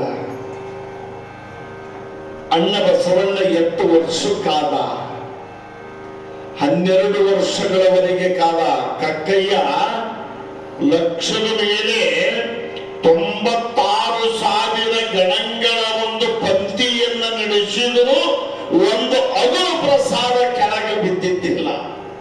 ಎಷ್ಟು ಅದ್ಭುತ. 10 ಮಂದಿ ಮಠದಾಗ ಊಟಕ್ಕೆ ಕುಂತಾರಂದ್ರ ಇವರು ಚೆಲ್ಲಿದ್ದು ನೋಡಿದ್ರ ಸುತ್ತಲೂ ಊಟದ ತಾಟಿನ ಸುತ್ತಲೂ 5 ಮಂದಿ ಉಣ್ತಾರ. ಆಟ ಚೆಲ್ಲಿರ್ತಾರ, ತಾಟಿನ್ಯಾಗ ಮತ್ತು ಇಟ್ಟು ಬಿಟ್ಟಿರ್ತಾರ. ಹೋಗಿ ಚೆಲ್ಲಿ ಕೈ ತಕೊಂಡು ಮನೆಗೆ ಹೋಗಿಬಿಡ್ತಾರ. ಇದು ಮಹಾಪಾಪ. ಆ ಬಸವಣ್ಣ ಆ ಕಕ್ಕಯ್ಯನ ಮಿಕ್ಕ ಪ್ರಸಾದ ನನಗೆ ಒಂದು ಅಗಲು ಸಿಕ್ಕಿದ ಇಡೀ ಜಗತ್ತಿಗೆ ಬೆಳಕಾಗುತ್ತಾರ ಎಂದು ಅವನ ಮನೆಯನ್ನ ಪಂಕ್ತಿ ನಡೆದಾಗ 12 ವರ್ಷ ಕಾಲ, 12 ವರ್ಷ ಬಸವಣ್ಣ. ಆಮೇಲೆ ಆ ಯಾವ ಕಕ್ಕಯ್ಯನ ಮನೆಯೊಳಗ ಗಣಂಗಳ ಪಂಕ್ತಿ ನಡೆದಾಗ ಇರುವೆಗಳು ಬಾಯಿಯೊಳಗ ಇಟ್ಟೀಟ ಅನ್ನದಗಳು ಕಚ್ಕೊಂಡು ಗಾಡಿ ಗುಂಟ ಸದ್ಯಾಗ ಹಾದು ಹೋಗಿ ಹೊರಗೆ ಒಂದ್ ಹತ್ರ ಗೂಡು ಹಾಕ್ತಿದ್ರು. ಬಸವಣ್ಣ ಕಕ್ಕಯ್ಯನ ಮನೆಯ ಸುತ್ತಲೂ ತಿರುಗಾಡುವಾಗ ಪ್ರಸಾದಕ್ಕಾಗಿ ಆ ಇರುವೆಗಳ ಸಾಲುಗಳು ತಂದು ಬಿಟ್ಟಿರುವ ಅನ್ನದ ರಾಶಿಯನ್ನು ನೋಡಿದ. ಧನ್ಯನಾದೆ ಅಂದು ಮಡಿ ವಸ್ತ್ರದೊಳಗ ಇರುವೆಗಳು ತಂದು ಮಣ್ಣೊಳಗೆ ಬಿಟ್ಟ ಪ್ರಸಾದವನ್ನ ಕಟ್ಟಿಕೊಂಡು ಹೋಗಿ ಹಾಗೆ ದೇವರ ಜಗಲಿ ಮೇಲಿಟ್ಟ. ಆ ದೇವರ ಜಗಲಿ ಮೇಲೆ ಇಟ್ಟು ತನ್ನ ಬಿಜ್ಜಳ ರಾಜನ ಆಸ್ಥಾನದೊಳಗೆ ಮಂತ್ರಿಯಾಗಿದ್ದ ತನ್ನ ಕಾಯಕಕ್ಕೆ ಹೋಗಿಬಿಟ್ಟ. ಆ ಬಸವಣ್ಣನ ಸಹೋದರಿ ನಾಗಲಾಂಬಿಕೆ ಸ್ನಾನ ಮಾಡಿಕೊಂಡು ಮಡಗಟ್ಟಿಯನ್ನು ಧರಿಸಿಕೊಂಡು ಲಿಂಗ ಪೂಜೆಗಾಗಿ ಆಯಾವ ದೇವರ ಮನೆಗೆ ಬರ್ತಾಳೆ. ಬಂದು ಆ ತಾಯಿ ಲಿಂಗ ಪೂಜೆ ಮಾಡಿಕೊಂಡು ನಮಸ್ಕಾರ ಮಾಡಿ ಹೇಳುವಾಗ ಜಗಲಿ ಮೇಲೆ ಇಟ್ಟಿರುವಂತ ಆ ಪ್ರಸಾದದ ಮಡಿ ವಸ್ತ್ರದ ಗಂಟು ನೋಡಿದ್ಲು. ಇದು ಏನು ಅಂದು 2 ಕೈಯೊಳಗೆ ತಗೊಂಡು ಆ ಗಂಟು ಬೆಚ್ಚು ನೋಡುತ್ತಾಳ. ಅದರೊಳಗೆ ಪ್ರಸಾದ ಅಡಕವಾಗಿತ್ತು. ಪೂಜೆ ಮುಗಿದ ಮೇಲೆ ಪ್ರಸಾದದ ಶಿವನೇ ನನಗೆ ಕೊಟ್ಟಿದ್ದಾನೆ ಅನ್ನುವ ಭಾವನೆಯೊಳಗೆ ಆಯಾವ ನಾಗಲಾಂಬಿಕೆ ಆ ಪ್ರಸಾದವನ್ನ ಕುಂತ ಜಾಗದೊಳಗೆ ಸ್ವೀಕಾರ ಮಾಡ್ತಾ ಇದ್ದಾಳ. ನಾಗಲಾಂಬಿಕೆ ಆ ಪ್ರಸಾದವನ್ನು ಸ್ವೀಕಾರ ಮಾಡಿ ಸ್ವಲ್ಪ ದಿನಮಾನಗಳ ಕಳೆದ ಮೇಲೆ ಆ ನಾಗಲಾಂಬಿಕೆ ಗರ್ಭವತಿಯಾಗುತ್ತಾಳೆ. ನಾಗಲಾಂಬಿಕೆಗೆ ಗಂಡನಿದ್ದಿಲ್ಲ, ತೀರಿ ಹೋಗಿದ್ದ. ವಿಧವೆಯ ಪಕ್ಕದೊಳಗೆ ಪೂಜೆಯನ್ನ ಮಾಡಿ ಗಟ್ಟಿಯಾಗಿ ಪ್ರಸಾದವನ್ನು ಹೊಂದಿಸಿದ ಫಲವಾಗಿ ಗರ್ಭವತಿಯಾದ ಮೇಲೆ 3 ತಿಂಗಳಿಗೆ ಗರ್ಭದ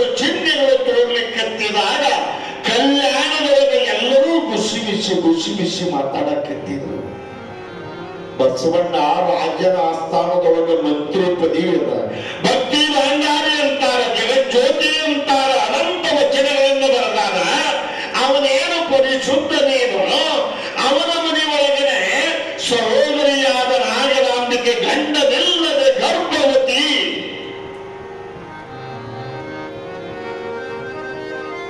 ಆಶ್ಚರ್ಯ ಆಶ್ಚರ್ಯ. ಅವಾಗ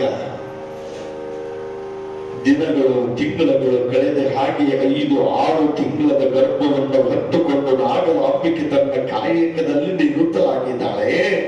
ನಿರಾಧಾರಿಯಾಗಿರುವಂತಹ ಶರೀರ ಅವಳು. ಈ ಸುದ್ದಿ ಕಲ್ಯಾಣದಾಗ ಹಂಗ ಹರಡಿ ಹರಡಿ ಹರಡಿ ಹರಡಿ ಕೊನೆಗೆ ಎಲ್ಲಿಗೆ ಬರ್ತದ? ಕೊಂಡಿ ಮನ್ಸಣ್ಣಗೆ ಮುಟ್ಟಿತ್ತು. ಕಡೆಯದವಲ್ಲವ ಮನ್ಸಣ್ಣ. 12ನೇ ಶತಮಾನದೊಳಗೆ ಕೊಂಡಿ ಮನ್ಸಣ್ಣ ಇದ್ದ ಅಟ್ಟ ಅಲ್ಲ, ಈ ಕಲಿಯುಗದಾಗನು ಕೊಂಡಿ ಮನ್ಸಣ್ಣರ ಅದಾರ, ಇಲ್ಲ ಅನ್ನಂಗಿಲ್ಲ. ಓಣಿಗೊಬ್ಬರದ ಇಲ್ಲಲ್ರಿ,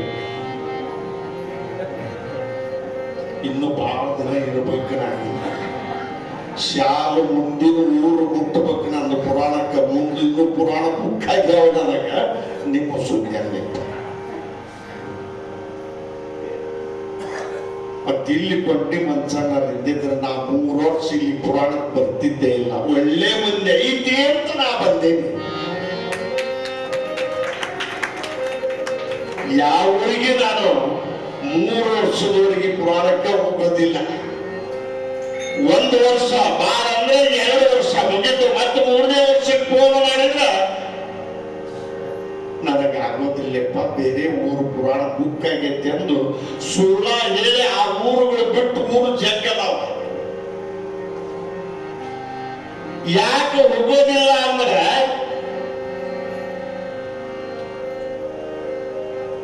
ಆ ಊರಾಗ ನಮ್ಮನೆ ಹೆಂಗ ನೋಡಾಕತ್ತಾರ ಅವ್ರ ವಾಪಸ್ ಬಂದವರು. ಇವನ ಅಲ್ಲ ಈಗ ಅಲ್ಲಿ ಮಟ್ಟ ನೋಡು. ಅವಾಗ ಹಿರಿಯ ಅಂತಿರ್ತಾರ. ಈಗ 3 ವರ್ಷ ಆಗಿಂದ ಅವ ಇವ ಚಲೋ ಆಗ್ತದ. ಅದಕ್ಕ ಈ ಅರಳಗುಂಡಿಗೆ ಒಳಗೆ ಮಾತ್ರ 8 ವರ್ಷ ಕಲಾವಿದರು ಬಂದು ಕೊಡುವ ಬೆಲೆ ನೀವು ಕೊಟ್ಟಿರಿ ಅಂದಕ್ಕೆ ನಾ ಬಂದೀನಿ. ಕೊಡುವ ಬೆಲೆ ನೀವು ಕೊಟ್ಟಿರಿ ಅಂದಕ್ಕೆ ನಾನು ಬಂದಿದ್ದೀನಿ. ಶರಣರು ಮತ್ತು ತಾಯಿಯವರು, ಹೇಮಾವತಿ ತಾಯಿಯವರು ಅಪ್ಪವರ ಹೊಸದಾಗಿ ನಾನು ತೊದಲು ನುಡಿಯಿಂದ ಈ ಪುರಾಣವನ್ನು ಬರ್ತೀನಿ. ನೀವೇ ಬರಬೇಕನ್ನೋದಕ್ಕೆ ನಾನು ಬಂದು ಈ ಪುರಾಣವನ್ನು ಹೇಳ್ತಾ ಇದ್ದೀನಿ. ಆದರೆ ಅದೇ ಪ್ರಕಾರವಾಗಿ ಕೊಂಡಿ ಮನ್ಸಣ್ಣ ಆ ಸುದ್ದಿಗೆ ಆಟ ಬೇಕಾಗಿತ್ತು ಅವ್ರಿಗೆ. ಬಸವಣ್ಣನ ಯಾವಾಗ ನಾನು ಆ ಅರಮನೆಯಿಂದ ಮಂತ್ರಿ ಪದವಿ ಇಳಿಸೇನ, ನಾ ಮಂತ್ರಿ ಆದೇನ ಅನ್ನದ ಇತ್ತವ್ರಿಗೆ. ಸೀದಾ ಬಿಜ್ಜಳ ರಾಜನ ಆಸ್ಥಾನಕ್ಕೆ ಬಂದ ಕೊಂಡಿ ಮನ್ಸಣ್ಣ. ಸಭಾ ತುಂಬಿ ಬಿಟ್ಟದ.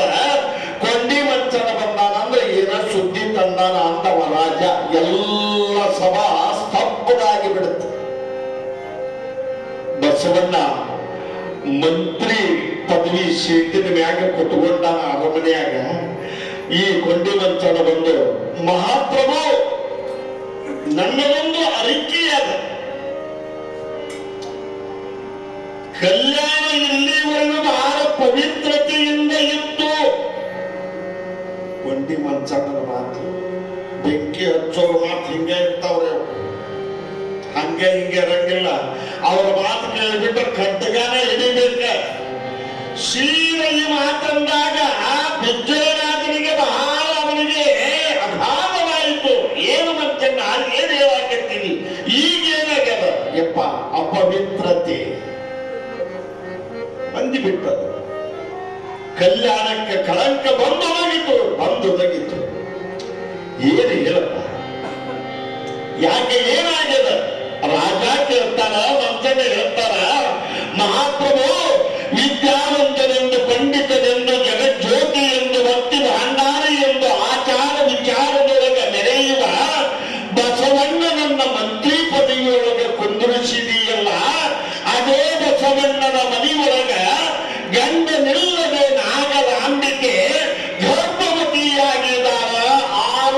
ತಿಂಗಳ ಗರ್ಭದ ಭಾರವನ್ನು ಹೊತ್ತುಕೊಂಡಾರ. ಇದು ವ್ಯಭಿಚಾರಿತನವಲ್ಲವೇ? ಯಾವ ಪಾಪವ ಮಾಡಿದೆನ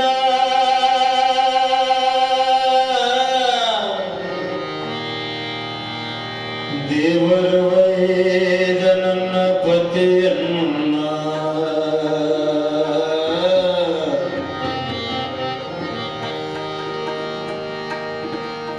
ನನ್ನ ಗೋಳು ಕೇಳುವರಿಲ್ಲ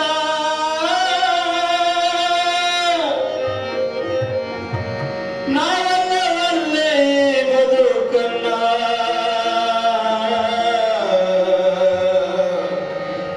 ನಾವಲ್ಲವಲ್ಲೇ ಬದುಕ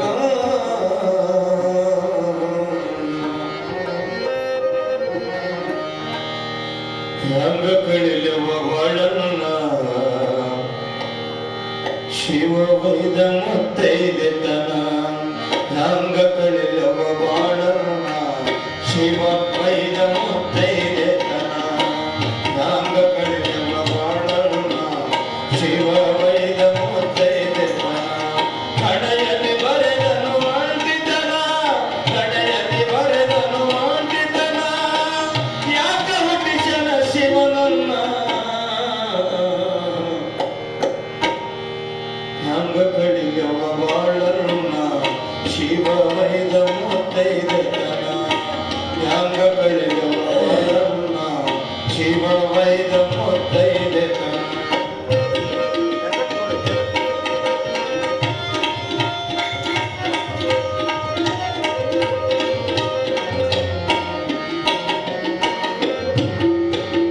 ನನ್ನ ಬದುಕು ಕಣ್ಣೀರಾಯ್ತು ಹಣೆಯಲ್ಲಿ ಕುಂಕುಮ ಅಳುವಾಯಿತು ನನ್ನ ಬದುಕು ಕಣ್ಣೀರಾಯ್ತು ಹಣೆಯಲ್ಲಿ ಕುಂಕುಮ ಅಳುವಾಯಿತು ಕೊರಳೊಳ ತಾಳಿ ಹರಿದಾಯಿತು ಕೊರಳೊಳ ತಾಳಿ ಹರಿದಾಯಿತು ಕೊರಳೊಳ ತಾಳಿ ಹರಿದಾಯಿತು ನನ್ನ ದೈವ ಕೆಟ್ಟೋಯಿತು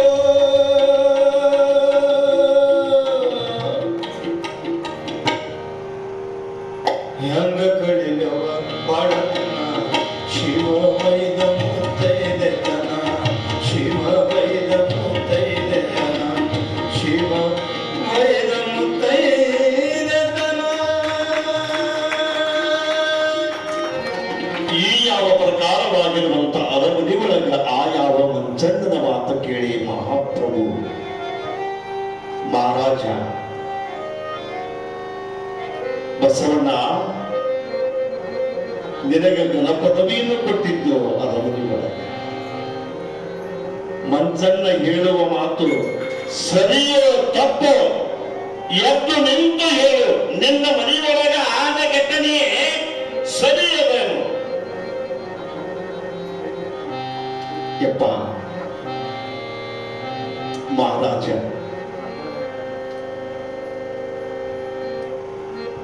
ನಡೆದಿರೋದು ಕರೆ. ನನ್ನ ಸಹೋದರಿ ಗರ್ಭವತಿ ಆಗಿರೋದು ಖರೆ. ಆದರೆ ಮುಂದೆ ನನಗ ಯಾವ ಮಾರ್ಗದೊಳಗ ಅನ್ನುವ ವಿಷಯವನ್ನು ಉತ್ತರ ಹೇಳಲಿಕ್ಕೆ ನನಗಾಗದು.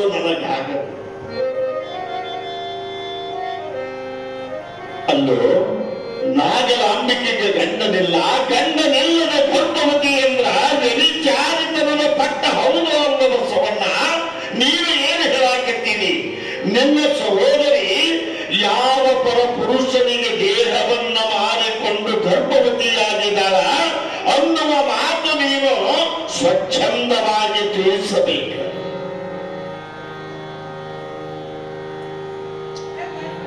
ಕೈ ಮುಗಿದ ಬಸವಣ್ಣ. ಯಪ್ಪ ಮಹಾರಾಜ, ಈ ಮಾತು ಏನೈತಲ್ಲ,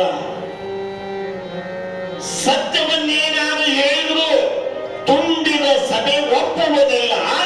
ಆದ್ರೆ ಇದಕ್ಕೊಂದು ನೀನು ಸತ್ಯ ತಿಳ್ಕೋಬೇಕಾದ್ರೆ ಗರ್ಭವತಿಯಾಗಿರುವಂತ ನನ್ನ ಸಹೋದರಿ ನಾಗಲಾಂಬಿಕೆಯ ಮನೆಯೊಳಗದಲ್ಲ, ಅವರನ್ನೇ ಈಗಿಂದೀಗಲೇ ಈ ತುಂಬಿದ ಸಭೆಗೆ ಅವರ ಮನೆಗೆ ಕರೆ ತಂದು ಕೇಳಬಹುದು ಮಹಾಪ್ರಭು ಅಂದ ಬಸವಣ್ಣ. ಅವಾಗ ಪ್ರಜೆಗಳನ್ನು ಕಳಿಸಿ ಮೇಡಿ ಒಳಗ ಆಯಾವ ನಾಗರಾಂಬಿಕೆ 6 ತಿಂಗಳ ಗರ್ಭದೊಂದಿಗೆ ಅರಮನೆಗೆ ಬರ್ತಾ ಇದ್ದಾಳ.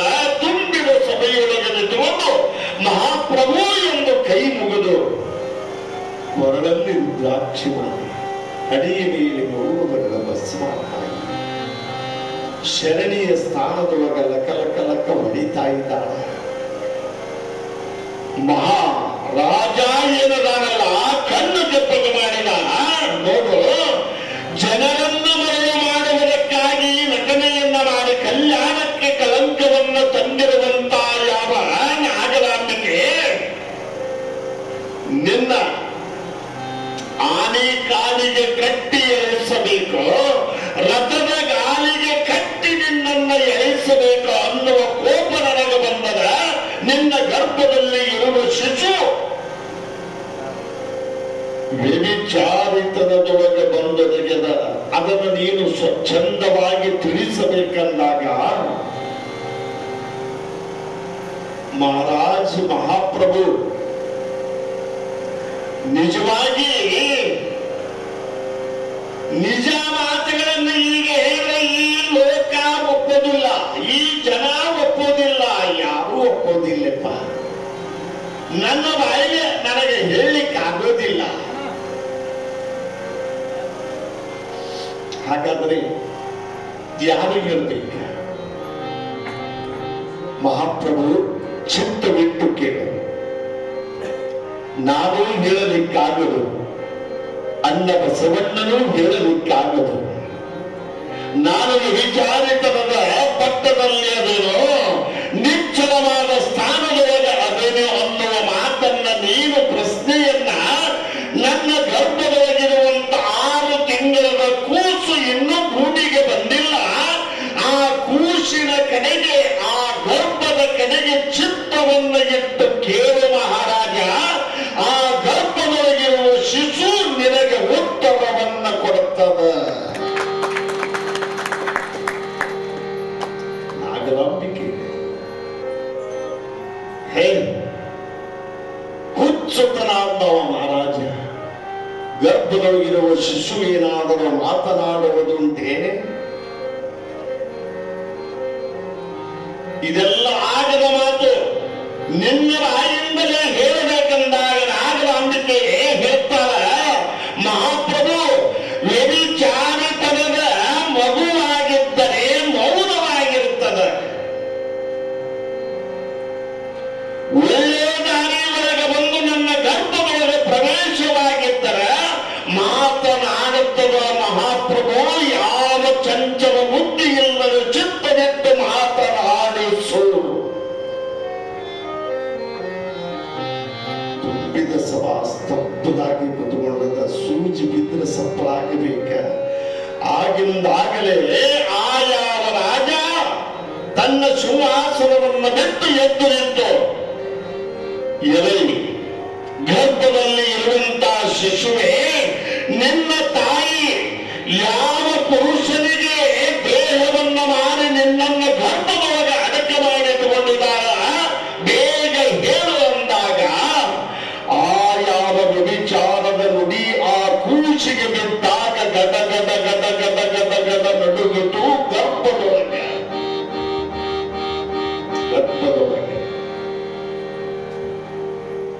ಆ ಕೂಸು ಒಳಗೆ ಇಟ್ಟುಕೊಂಡು ತುಂಬಿದ ಸಭೆಯೊಳಗ ಮಹಾಪ್ರಭು ಮಹಾರಾಜ ಚಿತ್ತವಿಟ್ಟು ಕೇಳು ಅಂತದ.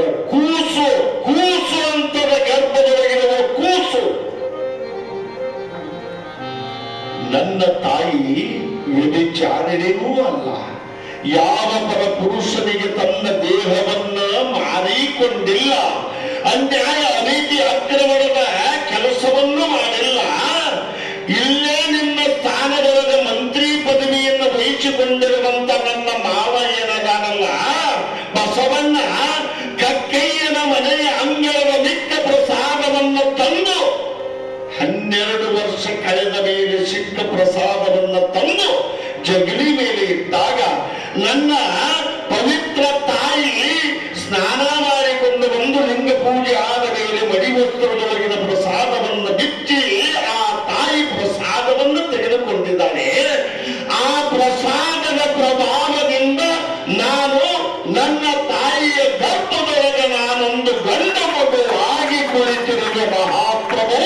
ನನ್ನ ತಾಯಿ ವ್ಯಭಿಚಾರಣೆ ಅಲ್ಲ ಅಲ್ಲ ಅಂದ. ಮಹಾರಾಜ ಬೆವರ ಹೊಡೆದ.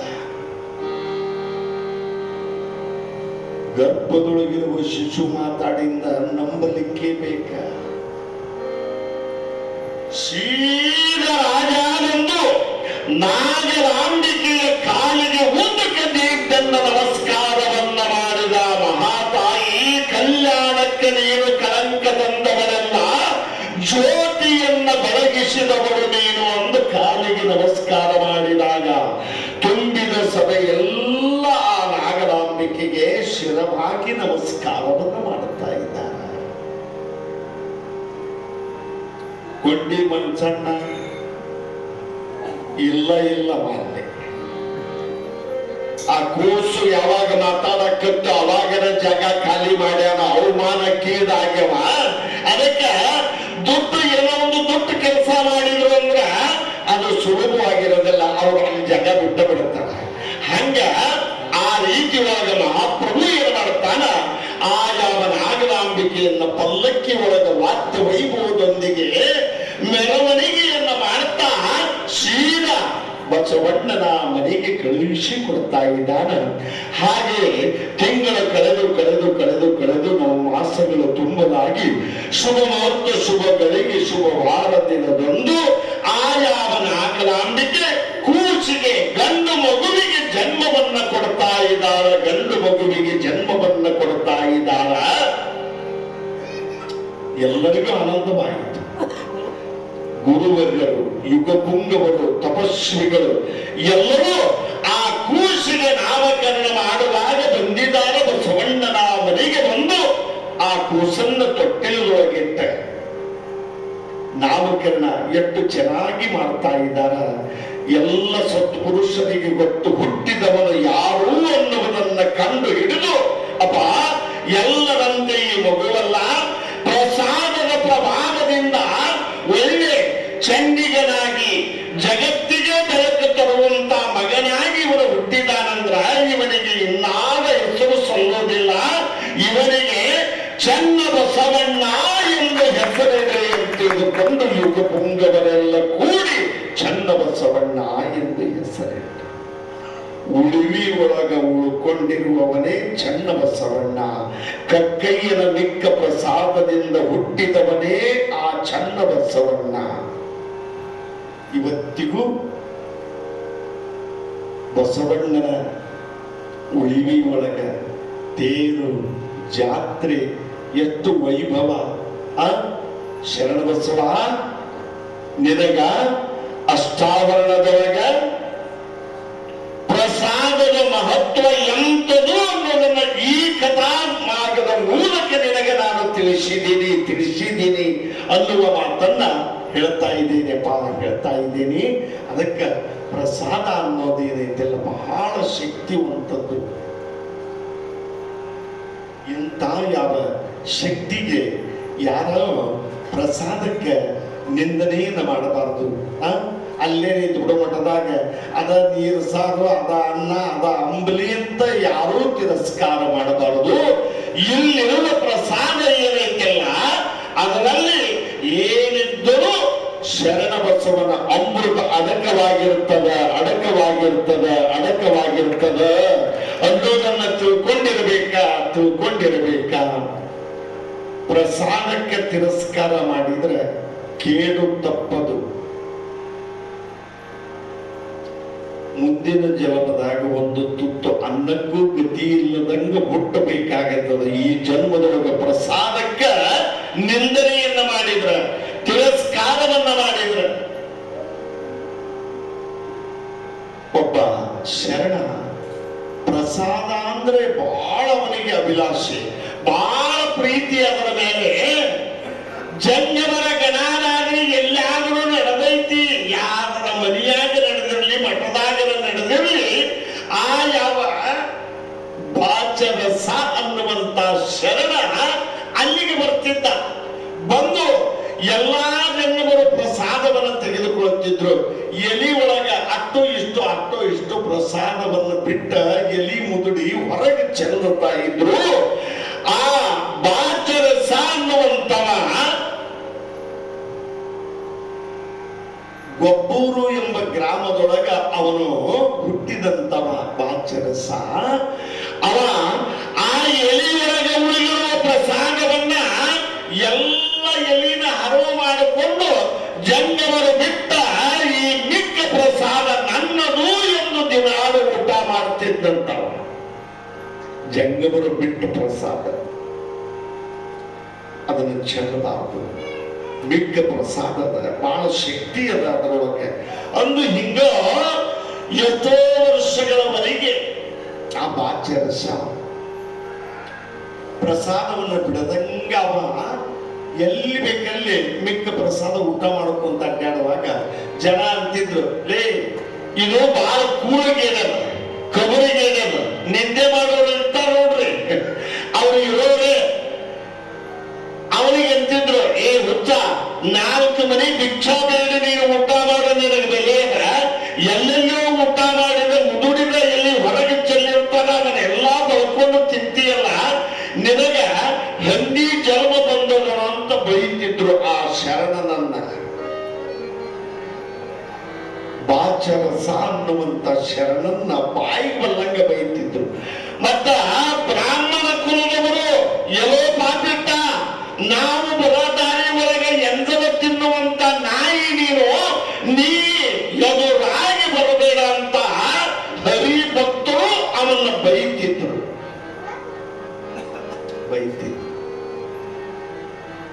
ಒಂದು ದಿನ ಎಷ್ಟೋ ವರ್ಷ ಇದನ್ನು ವಹಿಸಿಕೊಂಡ, ಪ್ರಸಾದಕ್ಕೆ ನಿಂದೆ ಮಾಡಬೇಡ್ರಿಪ್ಪ, ಒಳ್ಳೇದಲ್ಲ ಒಳ್ಳೇದಲ್ಲ ಅಂತಿದ್ದವ ಮಹಾನ್ ಶರಣ ಬಾಚರಸ. ಹೇಳಿದ್ರು ಕೇಳಿಲ್ಲ. ಒಂದು ದಿನ ಅದೇ ಯಾವ ಪಕ್ಕದ ಗ್ರಾಮದೊಳಗೆ ಪ್ರಸಾದ ನಡೆಯಿತು, ಅಲ್ಲಿ ಹೋಗಿ ಇದೇ ಕೆಲಸವನ್ನೇ ಮಾಡಿ ಬರುವಾಗ ಬ್ರಾಹ್ಮಣ ಕುಲದವರು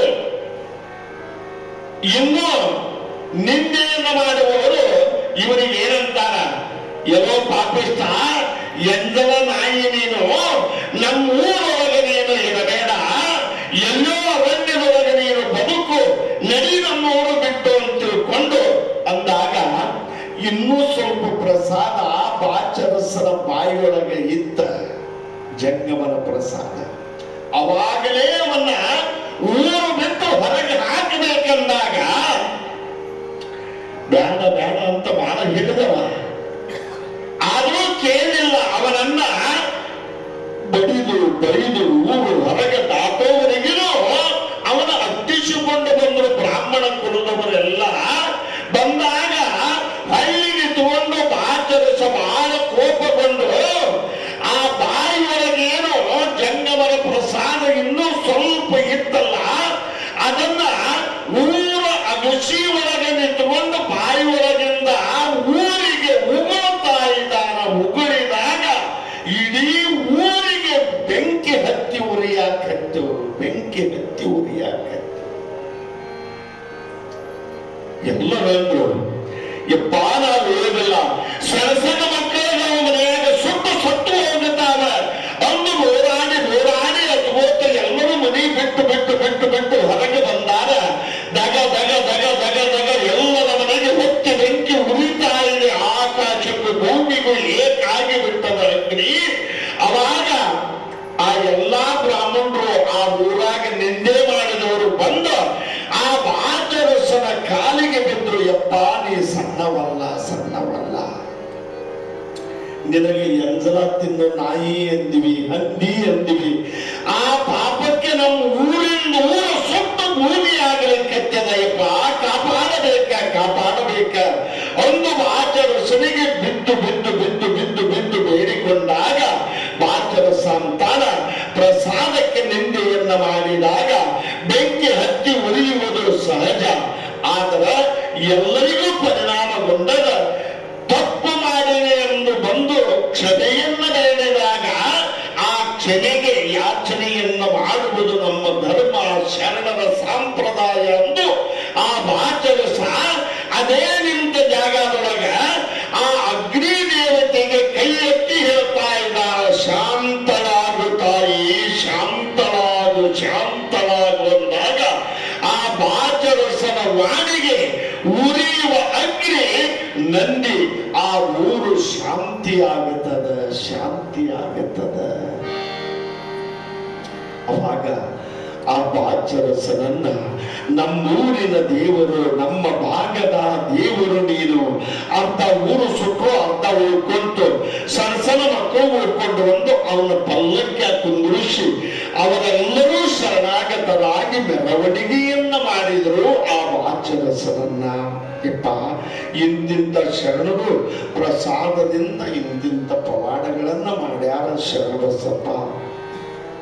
ಅದಕ್ಕೆ ಆ ಪ್ರಸಾದದ ಮಹಿಮೆ ಬಹಳ ದೊಡ್ಡದು. ಆ ಪ್ರಸಾದವನ್ನು ನೀನೇನೈತೆಲ್ಲ ತಿರಸ್ಕಾರ ಮಾಡದೆ ಒಳ್ಳೆಯವನಾಗಿ ಬಾಳು ಶರಣಬಸವ. ನಿನ್ನಲ್ಲಿ ಆ ಶಕ್ತಿ ಅದ ಅಂದು ಹಾಡಿ ಹರಿಸಿ ಅಷ್ಟಾವರಣದೊಳಗೆ ಪಾದೋದಕ ಪ್ರಸಾದದ ಮಹತ್ವವನ್ನ ಇವತ್ತು ತಿಳಿಸಿದ್ರು. ನೀವು ಕೂಡ ಬಹಳ ಲಕ್ಷ್ಯ ಕೊಟ್ಟು ಕೇಳಾಕತ್ತೀರಿ. ಇವತ್ತು ಯಾಕೋ ಸಂಖ್ಯೆ ಸ್ವಲ್ಪ ಕಡಿಮೆ ಆಗ್ಯದ.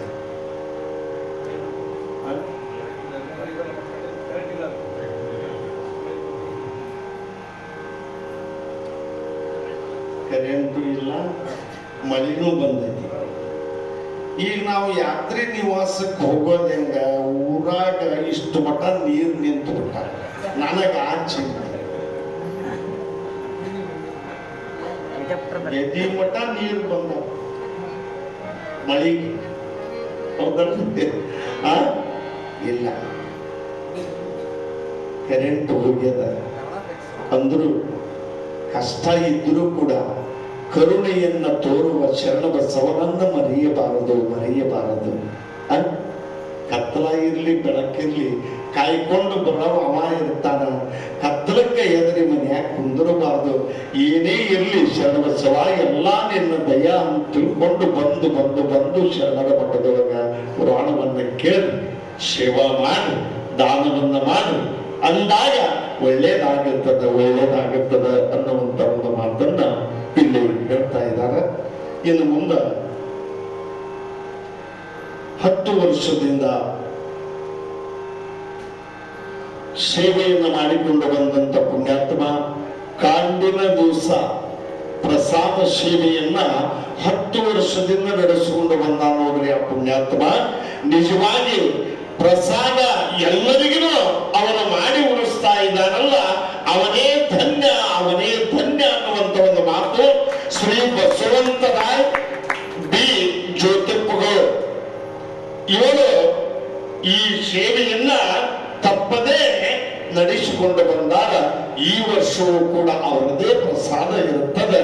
ಅವರ ಮನೆತನಕ್ಕೆ ಶರಣಬಸಪ್ಪ ಇನ್ನೂ ಹೆಚ್ಚಿನ ಆಯುರಾರೋಗ್ಯ ಭಾಗ್ಯವನ್ನ ಸಕಲ ಸಂಪತ್ತನ್ನು ಕೊಟ್ಟು ಕಾಪಾಡಲಿ ತಿಳ್ಕೊಂಡು ನಾನು ಈ ಗದ್ದಿಗೆ ಮೇಲೆ ಕುಳಿತು ಹಾರೈಸ್ತಾ ಇದ್ದೇನೆ ಪುಣ್ಯಾತ್ಮರೇ.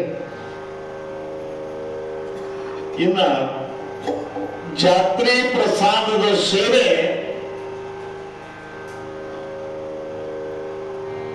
ಕಮಲಾಬಾಯಿ ಶ್ರೀ ಬಸಣ್ಣ ಔಟಿ ಹಾಗೂ ಅವರ ತಂದೆ ಶರಣಪ್ಪ ಔಟಿ ಸತತ ಇವರು 10 ವರ್ಷದಿಂದ ಈ ಸೇವೆಯನ್ನ ಮಾಡಿಕೊತ ಬಂದಿದ್ದಾರೆ. ಆ ಪುಣ್ಯಾತ್ಮರು 10 ವರ್ಷದಿಂದ ಪುಣ್ಯ ಮಾಡಿಕೊಂತ ಬಂದಾರ. ಸ್ವಲ್ಪ ಜೋರಾದ ಚಪ್ಪಾಳೆ ಮೂಲಕ ಅವರಿಗೆ ನಾವು ಹಾರೈಸಬೇಕು. ಇನ್ನ ಪ್ರತಿ ವರ್ಷ ಜಾತ್ರೆ ಒಳಗೆ ದೊಡ್ಡ ಪತ್ರಿಕೆನ ಮಾಡಿಸಿಕೊಡ್ತಾರ ಒಬ್ಬ ಪುಣ್ಯಾತ್ಮ ದಾನಿ. ಈ ಜಾತ್ರೆ ಪುರಾಣದ ಒಂದು ಹ್ಯಾಂಡ್ಬಿಲ್ ಪತ್ರಿಕೆನ ನಿಜವಾದಂತ ಒಂದು ವಿಚಾರ ನೋಡಿಬಿಟ್ರೆ ಅವ ಏನು ಬಯಸ್ತಾನ ಅದನ್ನ ಶರಣಬಸಪ್ಪ ಅವನಿಗೆ ಕೊಟ್ಟೇ ಕೊಡ್ತಾನ. ಅವ ಸಂಕಲ್ಪ ಬಿಟ್ಟಿಲ್ಲ, ಅವ ನಡೆಸಿಕೊಂಡು ಬಂದೇ ಬಂದಾನ ಅವನ ಸೇವೆಯನ್ನ. ಶ್ರೀಮತಿ ವಿಜಯಲಕ್ಷ್ಮಿ ಶ್ರೀ ಗುರುನುಗೌಡ ಎನ್ ನಗನೂರು ಭಗವಂತ ಶರಣ ಅಗ್ರೋ ಸೆಂಟರ್ ಯಡ್ರಾಮಿ. ಈ ಪುಣ್ಯಾತ್ಮ ಭಗವಂತ ಶರಣರ ಹಿಂದೆ ಆಗಿರುವಂತ ಶರಣರ ಒಂದು ನಾಮಾಂಕಿತವನ್ನ ಆ ಅಂಗಡಿಗೆ ಹೆಸರು ಅದನ್ನೇ ಇಟ್ಟಾನ. ಶರಣಪ್ಪನ ಸೇವೆಗಾಗಿ ಕಂಕಣಬದ್ಧನಾಗಿ ತಗೊಂಡು ಪತ್ರಿಕೆಯನ್ನ ಪ್ರತಿ ವರ್ಷ ಎಷ್ಟು ಖರ್ಚು ಬಂದರೂ ಸ್ವಂತ ಮಾಡ್ತಾ ಇದ್ದಾನಲ್ಲ. ಜೋರಾದ ಚಪ್ಪಾಳೆಯನ್ನ ನಾವು ಹಾಕಿ ಹಾರೈಸಬೇಕು ಆ ಪುಣ್ಯಾತ್ಮರಿಗೆ. ಜಾತ್ರೆಗೆ ಆ ದಂಪತಿಗಳು ಬಂದು ಇಲ್ಲಿ ಆಶೀರ್ವಾದ ವರ್ಷಾನು ಪಡೆದುಕೊಳ್ತಾರ ಅನ್ನುವಂತ ಒಂದು ಮಾತನ್ನ ನಾನು ತಿಳಿಸ್ತಾ ಇದ್ದೀನಿ.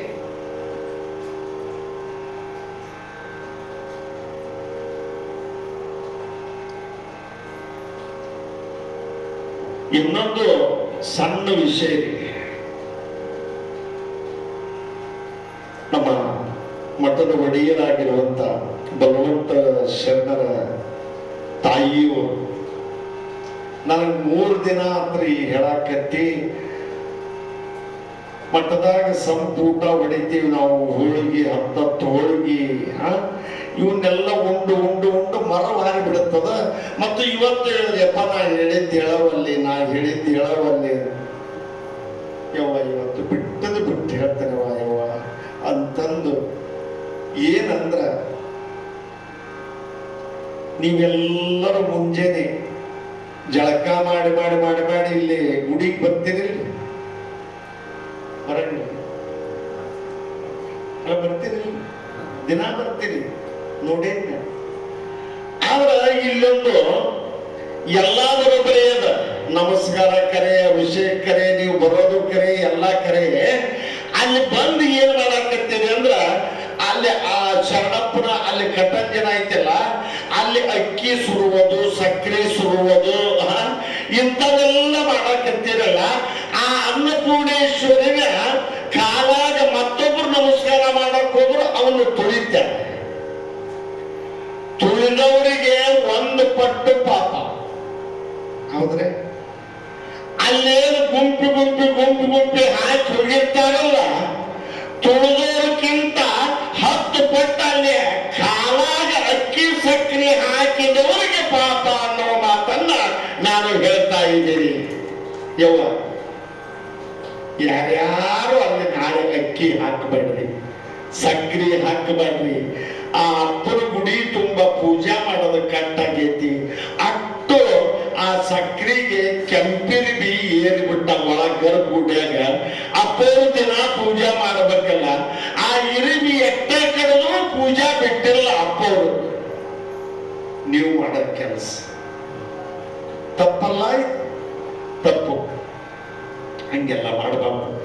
ಅಕ್ಕಿ ತಗೊಂಡ್ಬರ್ರಿ, ಅಲ್ಲಿ ಹಾಕಬೇಡ್ರಿ, ಒಳಗೆ ಹಾಕ್ರಿ.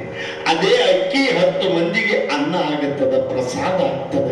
ಕಾಲಾಗ ತೊಳೆದು ಬಿಟ್ರೆ ಅನ್ನಪೂರ್ಣೇಶ್ವರಿನೇ ನಾವು ತೊಳೆದಂಗ ಅನ್ನೋ ಮಾತನ್ನ ನಿಮ್ಮಲ್ಲಿ ಅರಿಕೆ ಮಾಡಿಕೊಂಡು ನಾನು ಹೇಳ್ತಾ ಇದ್ದೇನೆ. ಈ ಮಾತು ನಾಳೆನ ಆಗಬೇಕು. ನೋಡ್ತಾನೆ, ನಾನು ಅಪ್ಪನ ಜೊತೆಗೆ ಅಲ್ಲಿ ಗರ್ಭಗುಡಿ ಹಿಂದೆ ಕೂತಿರ್ತೇನೆ. ದೌಡ ಬಂದು ಯಾರ್ಯಾರ ಅಕ್ಕಿ ಹಾಕ್ತಾರ ನೋಡ್ತಾನೆ, ಬಿಡುವುದಿಲ್ಲ.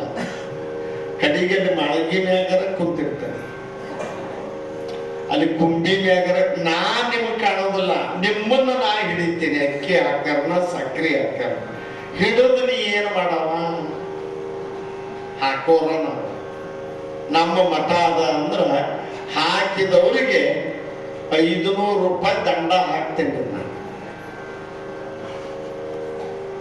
ಹೆಂಗ್ ಮಾಡೋದು? ಹಾಕೋದಿಲ್ಲಲ್ರಿ? ಚಪ್ಪಾಳಿ ಹೊಡಿ ನೋಡೋದು ಜೋರಾಗಿ. ನಾವು ಹಾಕೋದಿಲ್ಲ, ಅಕ್ಕಿನ ಕಾಲಾಗ ಚಲೋದಿಲ್ಲ ಅಂತ ಅಂದ್ಬಿಟ್ರೆ ಅಂದ್ರ ಅದ ದಂಡನ ಸಾಕು ನಿಮಗೆ ಅನ್ನುವಂತ ಒಂದು ಮಾತನ್ನ ತಿಳಿಸಿ ಈಗ ಸದ್ಯದಲ್ಲಿ ನಮ್ಮ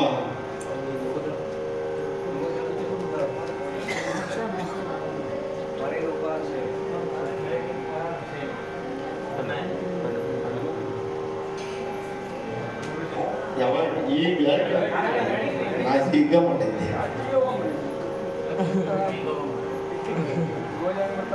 ಈಗ ಇನ್ನೊಂದು ವಿಶೇಷವಾಗಿ ನಮ್ಮ ಸಮಿತಿಯವರು ಒಂದು ಚೀಟಿ ಕೊಟ್ಟಾರ. ನಾಳೆ ಬೆಳಗಿನ ಉಪಹಾರದ ಒಂದು ಸೇವೆಯನ್ನ ಶ್ರೀಶೈಲ್ ಶಿವಶರಣಪ್ಪ ಯಂಕಂಚಿ ಇವರ ಮನೆಯೊಳಗ ಅನೇಕ ಭಕ್ತರಿಗೆ ಬಂತು, ಪುರಾಣಿಕರಿಗೆ, ಗವಾಯಿಗಳಿಗೆ, ತಬಲಾ ದೇವರಿಗೆ, ಬಲವಂತ ಶರಣರಿಗೆ ಮೊದಲು ಮಾಡಿಕೊಂಡು ಪ್ರತಿ ವರ್ಷ ಅವರು ಮಾಡೋ ಪದ್ಧತಿಯೊಳಗೆ ನಾಳಿನ ದಿವಸ ಆ ಉಪಹಾರದ ಸೇವೆಯನ್ನ ಇಟ್ಟುಕೊಂಡಿದ್ದಾರೆ ಆ ಪುಣ್ಯಾತ್ಮರು. ಆ ಶ್ರೀಶೈಲ್ ಶಿವಶರಣಪ್ಪ ಯಂಕಚ್ಚಿಯವರ ಮನೆ ತನಕ ಶರಣಬಸವ ಹೆಚ್ಚಿನ ಆಯುರಾರೋಗ್ಯ ಭಾಗ್ಯವನ್ನ ಕೊಟ್ಟು ಕಾಪಾಡಲಿ ಅಂತ ತಿಳ್ಕೊಂಡು ನಾನು ಬೇಡುತ್ತಾ ಇದ್ದೇನೆ. ಪುಣ್ಯಾತ್ಮರೇ,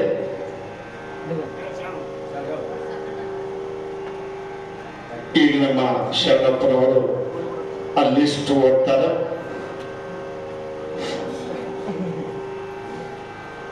ಮಹಾದಾಸೋಹಿ ಶರಣಬಸವೇಶ್ವರ 204ನೇ ಜಾತ್ರಾ ಮಹೋತ್ಸವ ಅಂಗವಾಗಿ ಭಕ್ತರಿಂದ ಬಂದಂತ ಭಕ್ತಿ ಕಾಣಿಕೆ ಏನಿರುತ್ತದೆ.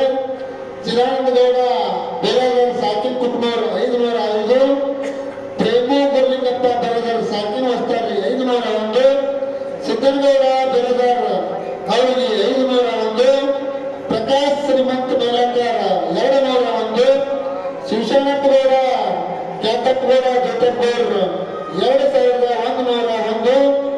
ಅದರಂತೆ ತಾಯಂದಿರು ರೊಟ್ಟಿಯನ್ನು ಮಾಡಿಕೊಟ್ಟಿರುತ್ತಾರೆ.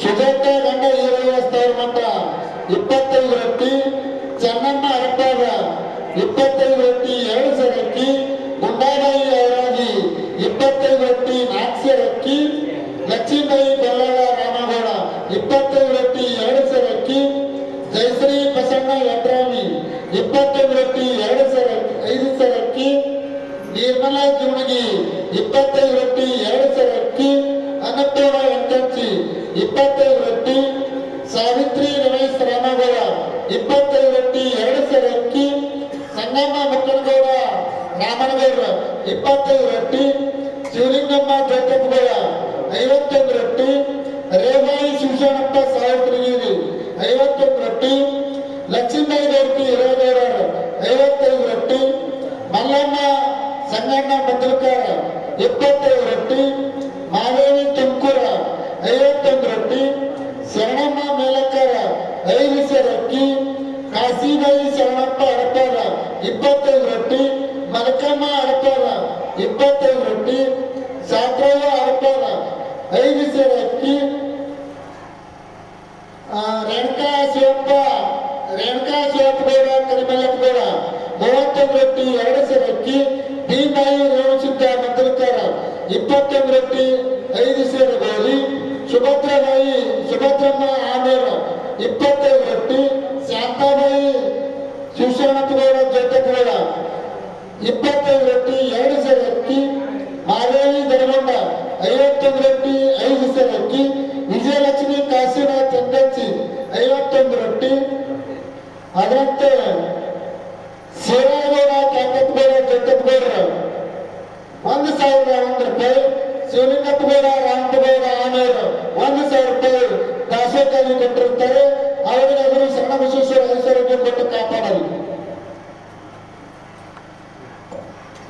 ಈಗ ದಾನ ಮಾಡಿದ ಎಲ್ಲಾ ಪುಣ್ಯಾತ್ಮರಿಗೆ ಶರಣಬಸವೇಶ್ವರ ಉತ್ತರೋತ್ತರವಾಗಿ ಆಯುರಾರೋಗ್ಯ ಭಾಗ್ಯವನ್ನು ನೀಡಲಿ ಎನ್ನುವಂತ ಒಂದು ಮಾತನ್ನು ತಿಳಿಸಿ ಈಗ ಸದ್ಯದಲ್ಲಿ ಇವತ್ತಿನ ಸೇವೆಗೆ ಮಂಗಲ ಕಾರ್ಯಕ್ಕೆ ಎಲ್ಲರೂ ಎದ್ದು ನಿಲ್ಲಬೇಕು.